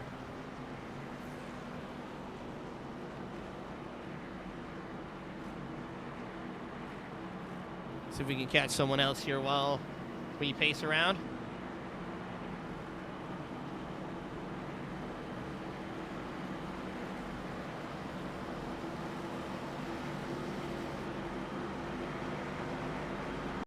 Why are we so patient? Joseph in the booth, you got me?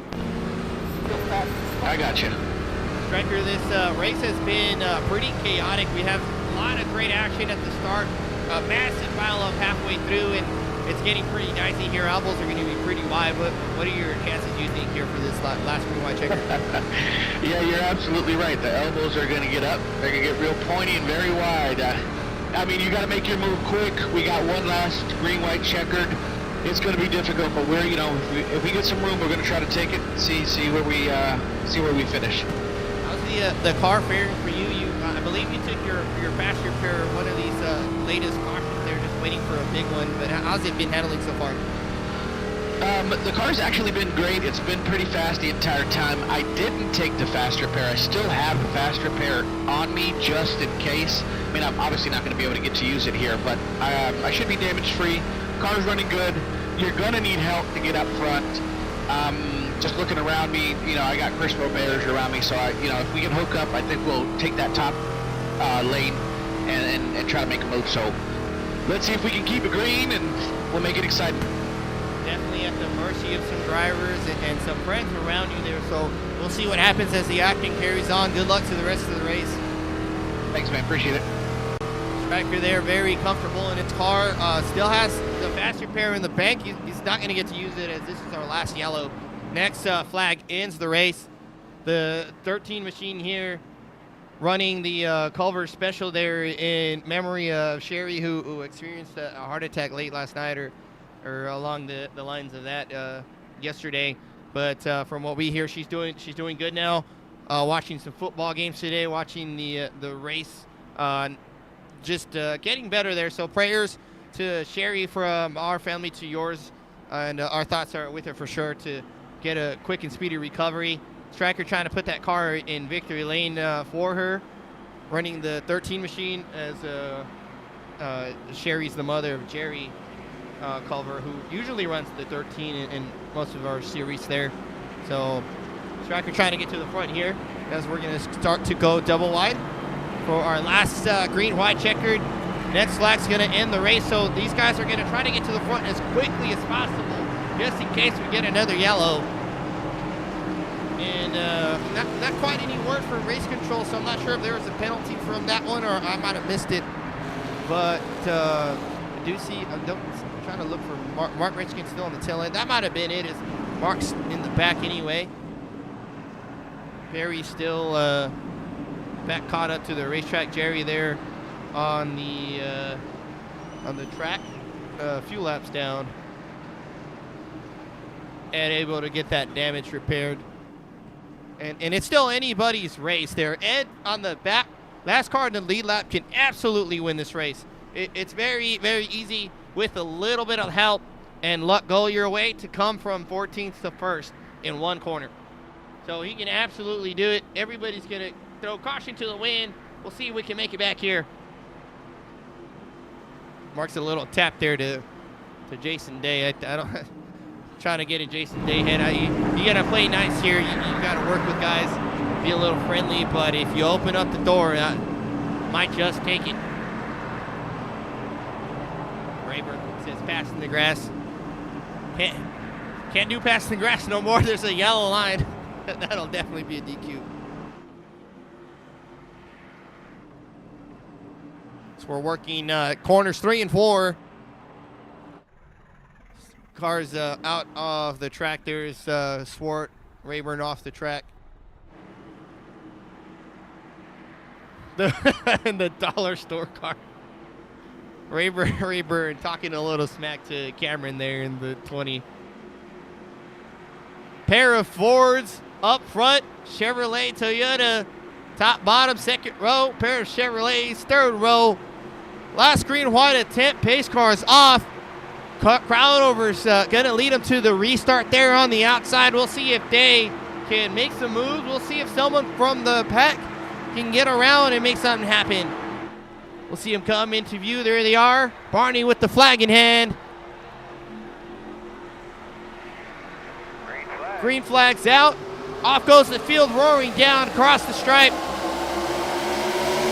Big jump for Crownover. He got way ahead of Coulter, though. That outside line not together. He's going to cut in front of Day. Jump to the inside. Coulter Jr. to the inside. Top 3 are going to pull away. We'll see how nice the 52 and the 20 are going to play with the 28. They could absolutely move up and leave the 28 hanging. Crownover is a sitting duck right now if these guys want to go up. See if Day takes it. Crownover goes for a block. Day all the way to the wall. Cameron's going to try and take it 3 wide. Nothing quite there. Now behind Crownover as the rest of the field is catching up. Working 3 wide there. It's going to leave Day falling back a bit. Now it puts Cameron in the catbird seat. Second place is the absolute best place you want to be. Day hung up on the outside. No help. Oh, it's a big wreck. No caution. trying to get to the white flag. Still no caution. Big wreck in the back. The starting stripe is so far ahead. White flag is out. They're going to run it back. 28 gets spun off with 52. Striker to the point. 4 wide for second place. Bigger to the top. Roberts, they fight around Day and Coulter. Striker leading the charge. See if he can hold on to it, but it's got no help. Side by side, you're 3 wide. No help for the 13. Roberts now fighting with the 01. Let's see if the 13, Roberts cuts in front of Striker there. Day now stuck in no man's land in the middle. 13-01, it's going to be one of them. We'll see it. Day, 01 gets loose off of Donnie Williams. It's going to be a 3 wide finish here to the line. Roberts, Day, 01. 52-98, spinning across. I think Day just won as they wreck straight across the stripe. Jason Day stuck in the middle of the field using that draft. Side draft just stays with everybody. It was an absolute dogfight at the end. I think Day just blew up. Somebody blew up. For getting wrecked here, Day's got a pretty clean car. I thought they were going to drag race it.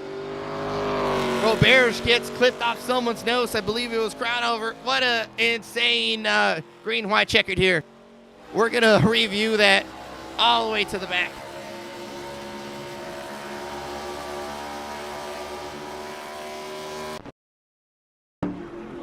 Here's our green-white restart.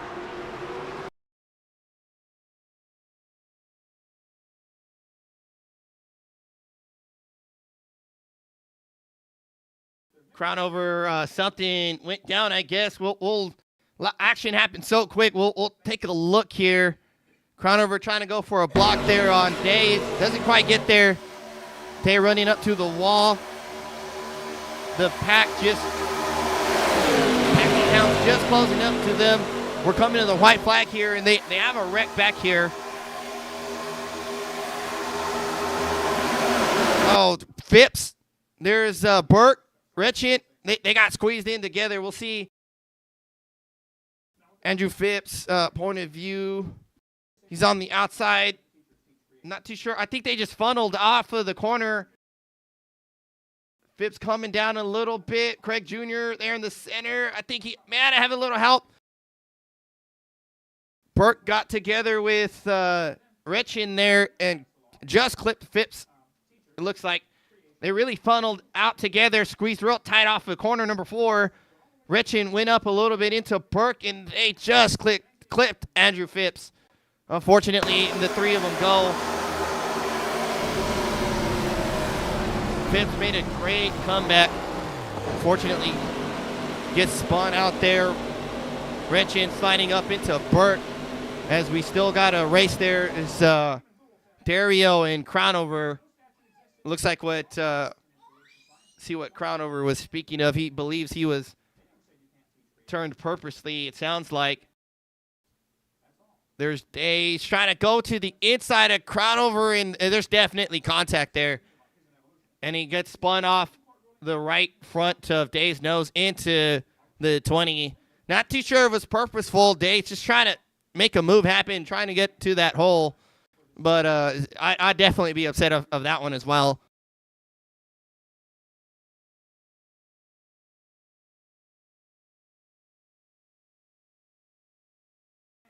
Gets turned across the 20. They get spun off together. Crownover car, massive hit there on the outside bar. Day here. Falling back. Days in 5th right now. They end up 4 wide. Striker assumes the lead, going to the outside. They end up 4 wide here. Bigger, Roberts, Day sorting it out. Now with Coulter Jr. on the inside.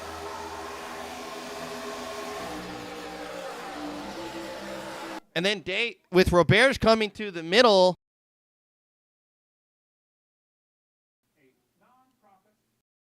Here's the deal is Biggert has no help on the outside. That's all momentum. Striker got so far ahead. He's a sitting duck right now. And Roberts is in the best spot with Day relatively close to him. and they're going to shoot by the 13 with all that steam. 52 pushing the 38. Got him a little tap there, a little free.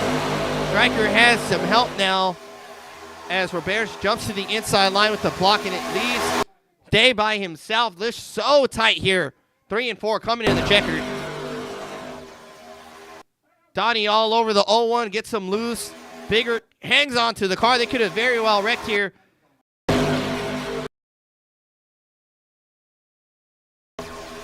Coming to the line. I thought we were going to have a great 3-wide finish. 3 wide, and Ryan Went really muscles his way. That's definitely a penalty. Going under the yellow. That's a no-go for the 40. Well, I thought he went under the yellow. There was a hole there next to Striker. He's not under the yellow yet, but if you get forced under there, that's a different story, and it looks like he got forced under there. Striker following Roberge, and then Went 4 wide there, muscling his way through. I take that back. That shouldn't be a penalty. He looks like he got forced there. Striker pushed up into a Coulter. They make contact and get spun out together. And then Roberge just slightly went up into the 3, and we have a wreck across the line. We're coming here. Looks like Coulter's a little free there. It might just be the angle.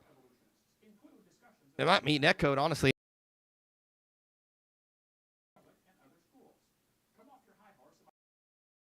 I think that I'm trying to find an angle. I think there was some net code there where Roberge just suddenly broke loose. As they swarm together, they get spun across the line. Man, Biggert almost got that one, hitting the wall.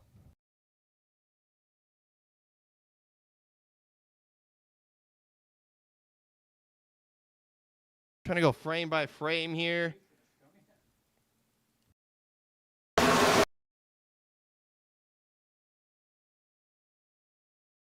There's your basically your finish.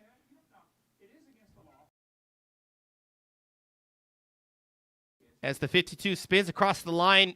I mean, it's a 3 wide heat for second, and Biggert just gets it. I think, this is hard to tell. They might need to sort this one out. I can't tell between Roberge or Biggert, but iRacing says it was Nathan Biggert. And then Coulter, if he was a little more straight, maybe would have got that second place. But that's a screenshot for sure. Somebody take a screenshot. Look at this. That's nuts. And they wreck off into turn 1. Jason Day, your winner here. To the drivers here.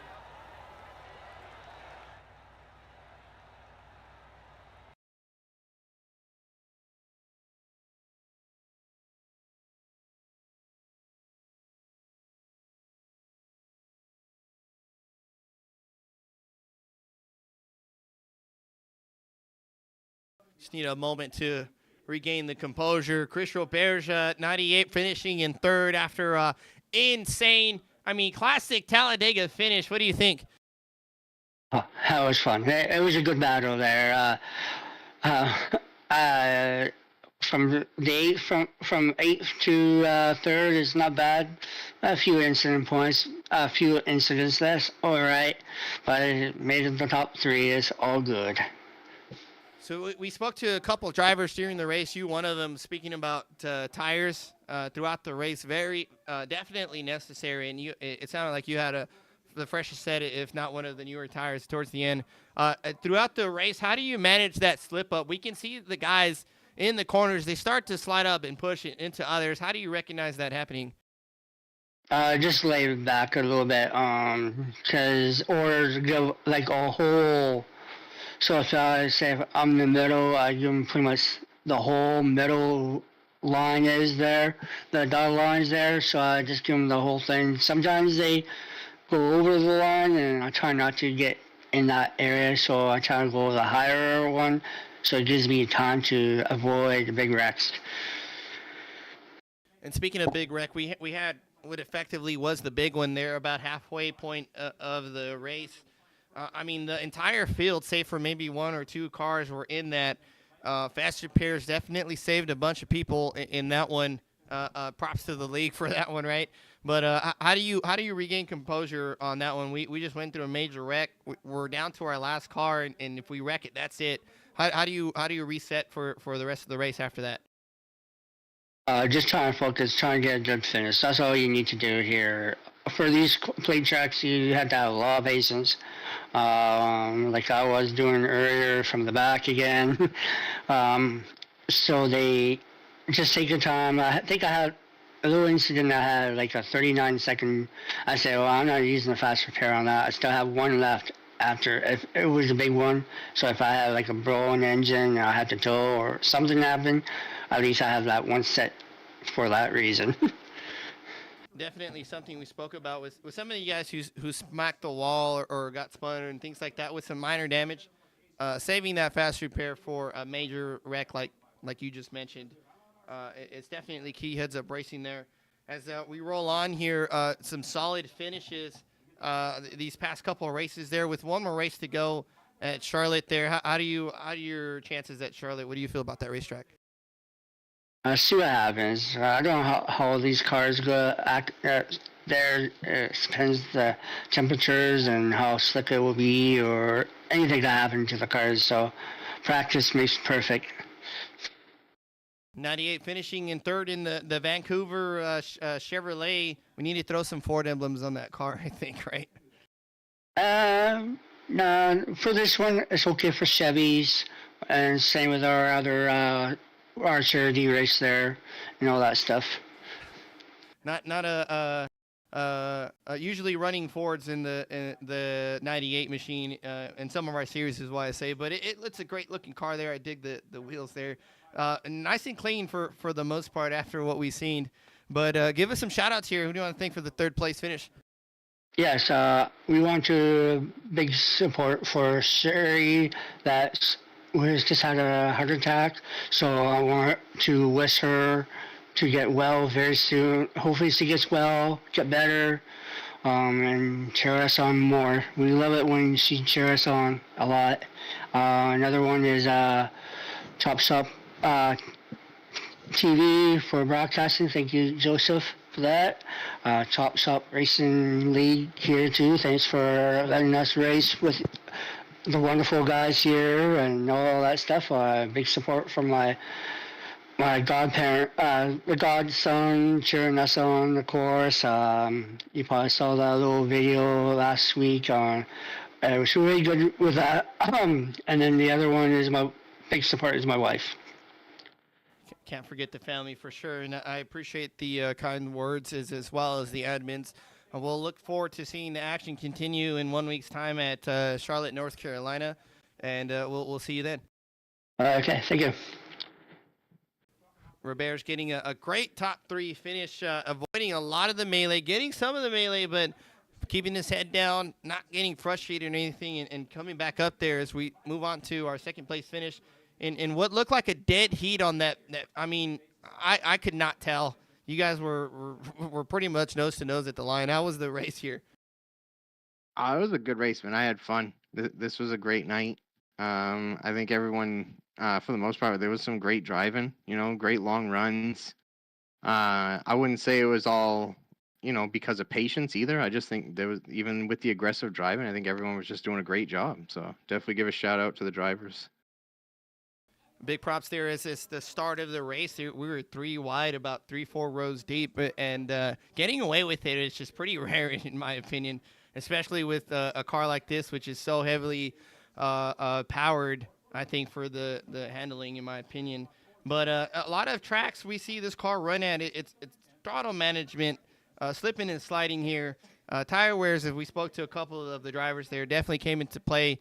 This time around, was the power perfect for the racetrack here this time? Yeah, I know there's definitely what do they call it? They're like a restrictor plate package on these cars, because you're not getting that full, high RPM we're used to. So they are limited, but you just don't feel the power that you normally do on the other tracks in these cars. It just feels like you've lost like 100 horsepower, but yeah, you get in that draft and it just makes up the difference, so the speed's there. And yeah, the tires were definitely wearing on a longer run. I think that helped a lot. I know I had an incident there with like 10 laps to go or whatever that shuffled me out of the pack. And I was lucky enough to catch a caution to catch back up because I was gone. And I ended up hitting, taking 4 tires, got my damage fixed, and just got back out there and started in the back for the last run. And I think between the other incidents, obviously, with everybody and just having them 4 fresh tires and being able to just hold the car in the line that I wanted helped a lot. Because, I mean, there was some touching and going, touching and banging between like me and Robert and stuff on the last lap. And I think if I had them old worn out tires, I probably would have lost it and either hit the wall or spun and crashed. But it just held very well for me. So I definitely think that. And big thing, I want to give a shout out. I know I'm gonna do shout outs later, but Donnie Williams helped me out a lot there at that last run, pushing me all the way around. And then I even, when we got towards the line, I tried to leave him a lane to try to get up to the side of me for the outside at the finish. I was hoping he didn't have enough run to get by, and he didn't. But I just left him a lane to be nice because that was awesome of him to help me out with that. We definitely noticed that towards the end coming to the checker. Donnie absolutely all over you guys on that fourth lane up against the wall, breaking free a little bit with a great catch to keep the car rolling forward. And speaking of 4 wides, you were in the middle of a lot of 3 wide racing in the middle and the top. What is that like for those of us who don't race or watch racing? What's is it anxiety? What do you feel when you're in that position? Yeah, it's everything. It's intense. Your heart's racing. You're stressed out, anxiety, especially where it was pretty early on in the race. I had to use the one fast repair that we had in this. So after that, all that 3 wide, 4 wide racing it just ups the ante of, if you get in any type of situation, you're done because you need a perfect car to be fast at these tracks. I mean, you can hang out in the pack, but to be able to get out to the lead and stay out front, you need a perfect nose and have that aerodynamic. So it's stressful and a lot of anxiety for sure. You're sweating about it. Every little twitch you see of a car around you makes you nervous, and you got to hold yourself to not react to it, extremely, like get too nervous and swerve to get away from them, and then you're hitting the guy that's on the other side of you. So it's fun. I love it. And that's why I love it, though, is it gets your heart racing. It's exciting. Definitely got to control that adrenaline there. It can help you as well as hurt you. And what are some things that you do to do that? You're in the 3 wide positions. How do you stay focused? At one mental slip up, and as you said, we're bumping doors, we're spinning around now, and we just caused a massive wreck. What do you do to stay focused in those moments? Yeah, I think basically just it comes with practice. Like the more you do it, the more comfortable you're going to be with it. And obviously, the first couple of races with this, I had massive anxiety. And you're nervous. You don't want to ruin anyone else's race. But the more you do it, the more comfortable you feel, and it seems that you can make those decisions in less time, and just try not to affect other people's race. That's my biggest thing. Is hold my line, don't do any crazy moves, and try not to wreck anybody, And if you can just keep a clean car for the last green, white checkered, you got a good position to be in. You're in a great spot because there's always going to be mayhem, and that's the biggest thing is just to miss the carnage at these tracks. Definitely a lot of luck came into play, and a little bit of or a little bit of luck and a lot of skills, what I meant to say, came into play. A little bit of luck never hurts there, especially after that massive wreck we had about halfway through. I mean, almost the whole field was in that one, is what you spoke of, I believe, earlier. Yeah. What is after? So you got into the wreck, you used your fast repair, you have all these emotions there. We got to reset and keep going there. It's our last car. How do you continue after something like that?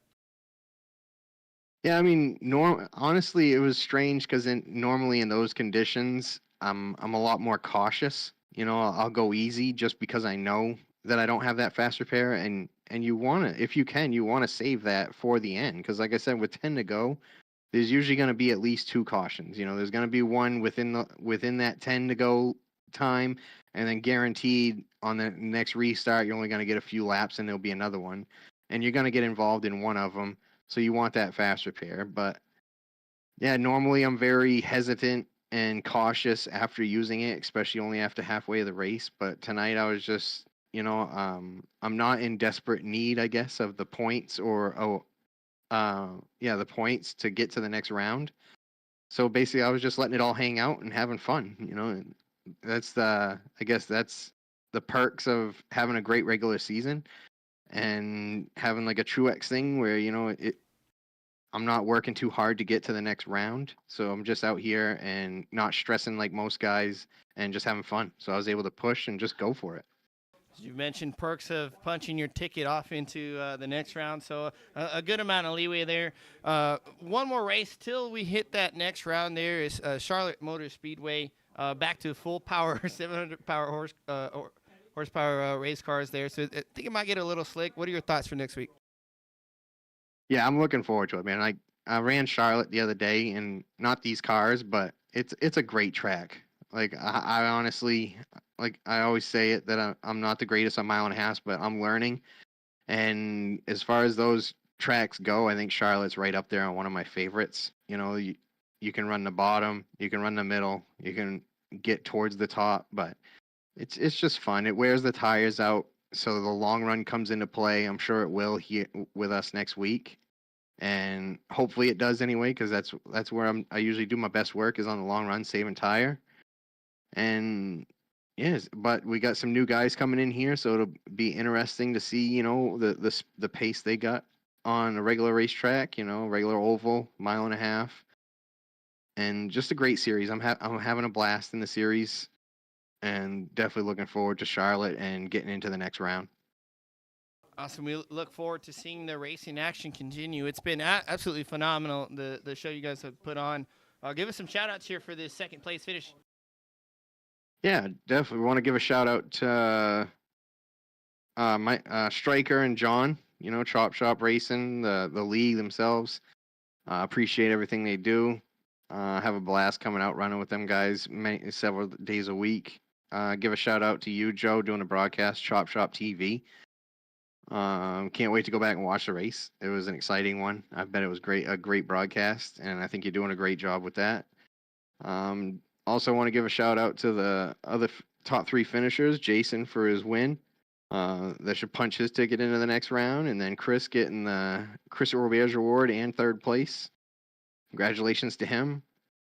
And as far as this race goes, I want to give a shout out to Jeremiah. He helped me a lot in the early stages of the race. He's a great driver. Did an awesome job pushing me for a lot of these laps. So appreciate everything he did for me in this race. And again, Donnie Williams for helping me at the end after I had lost Jeremiah. So appreciate you guys. You need people that are going to help you on these tracks, that are going to stay with you and push you through. And they did a great job for me tonight. And last but not least, give a shout out to all the fans watching, and always give a shout out to my number one fan, Mom. Love you. There you go. I was about to ask. Definitely appreciate the mothers, wives, sisters, daughters, all that good stuff, and appreciate the drivers and the kind words you're giving me. Thank you so much. I'm having a blast. It sounds like you guys having a blast, and we'll see what happens next week at Charlotte. Yeah, can't wait.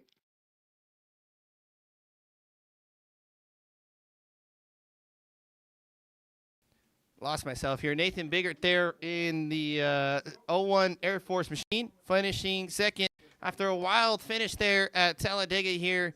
As we jump over to our leader, Jason Day, sliding across almost completely sideways, might as well be completely sideways, to get a P1 finish. Jason Day, you got me? I got you. What an absolutely wild race. This is probably one of the best plate races I've seen in a long time. It was not a caution fest. We did have yellows. It's to be expected here, but, I mean, what a great race. How was the race for you in your eyes? Pretty good. Feeling a little bit bad for running Crown over there on the last lap.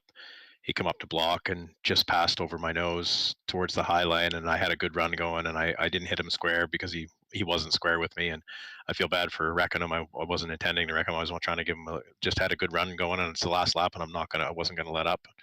The lap before I got pushed up in the wall before that. So I just had a good run going. I wasn't really going to let up, but I do apologize to him for wrecking him in that race. I know he's not very happy with me, and he's a playoff guy, and I'm not. So I do apologize for that. That's not the way I drive, but it's Talladega, and you got to take a run, and it's the last lap, so you got to do what you got to do.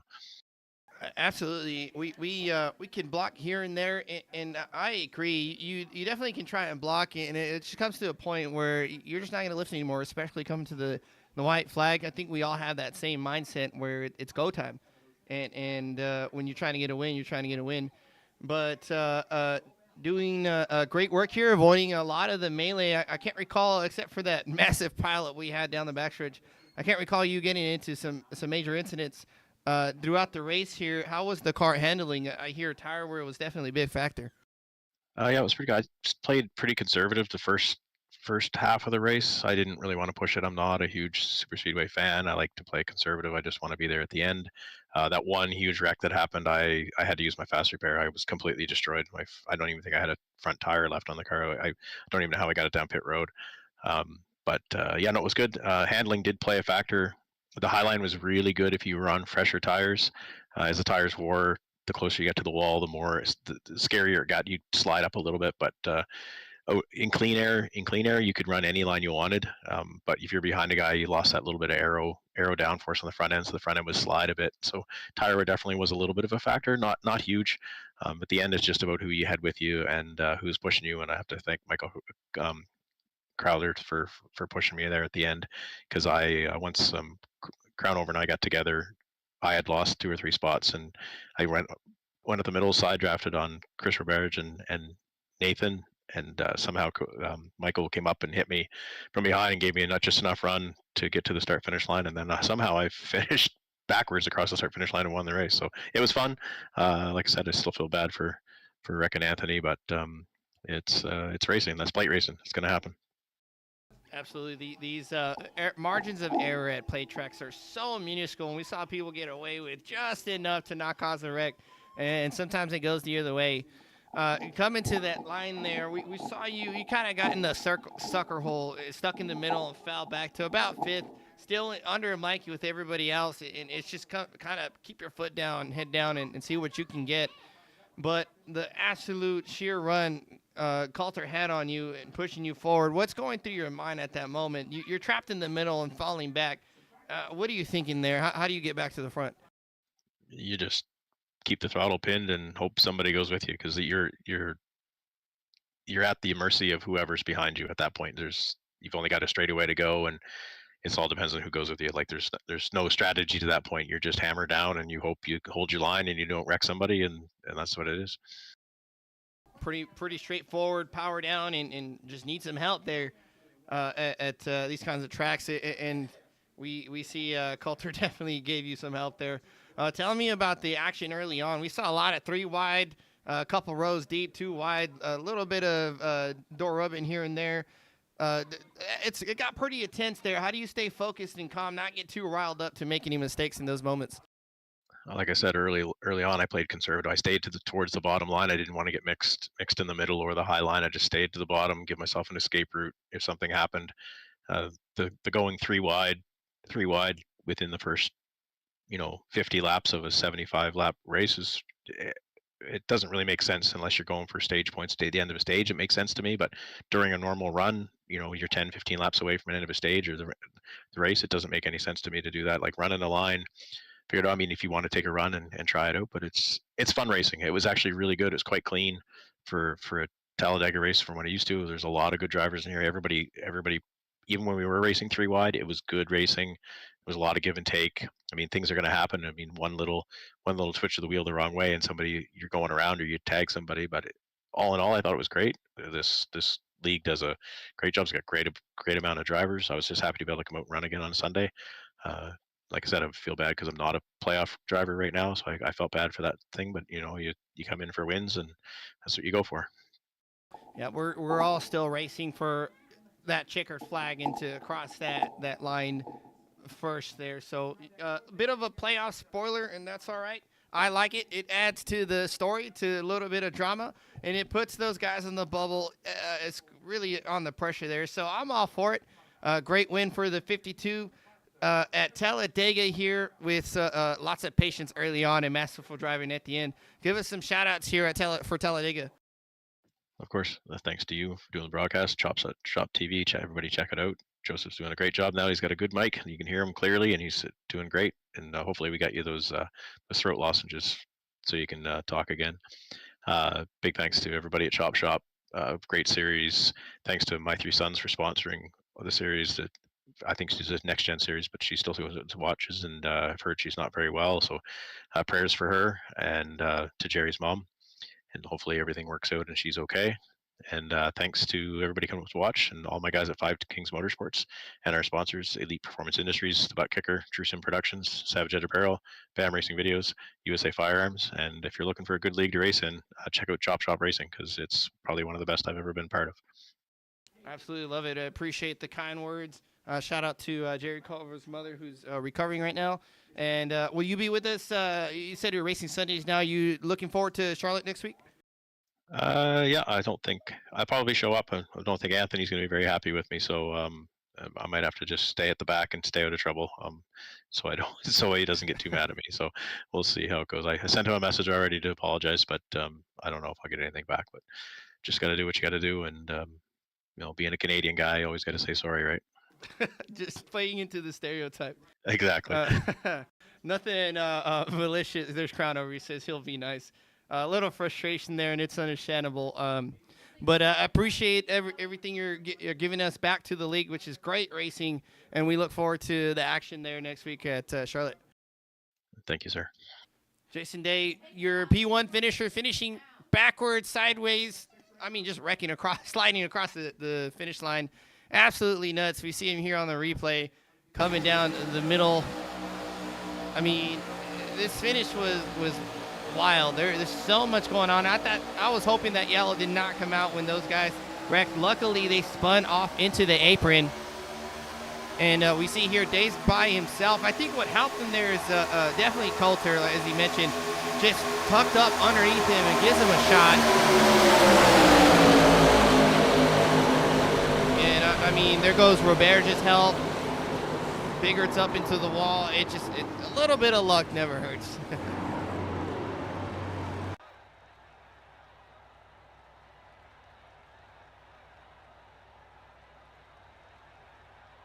Talladega providing absolutely phenomenal racing as always. And like I mentioned, and I'm not just saying this because it's I'm a part of the league.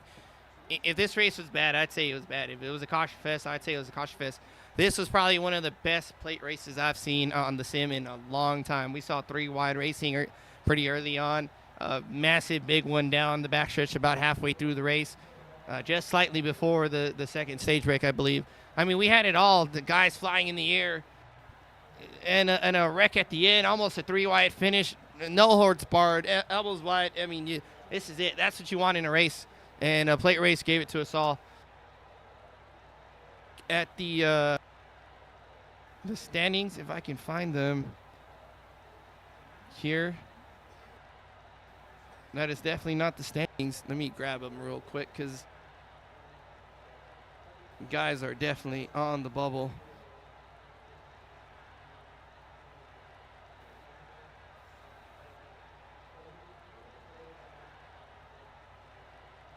Now,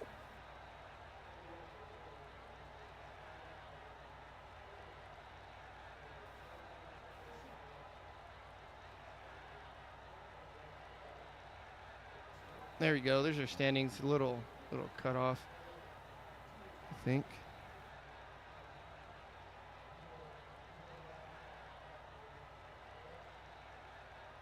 Not sure why it's cropped like that, but so Phipps is locked in with 4 wins. Cronover trying to get a win here, but locked into the next round with 1 race to go in this round.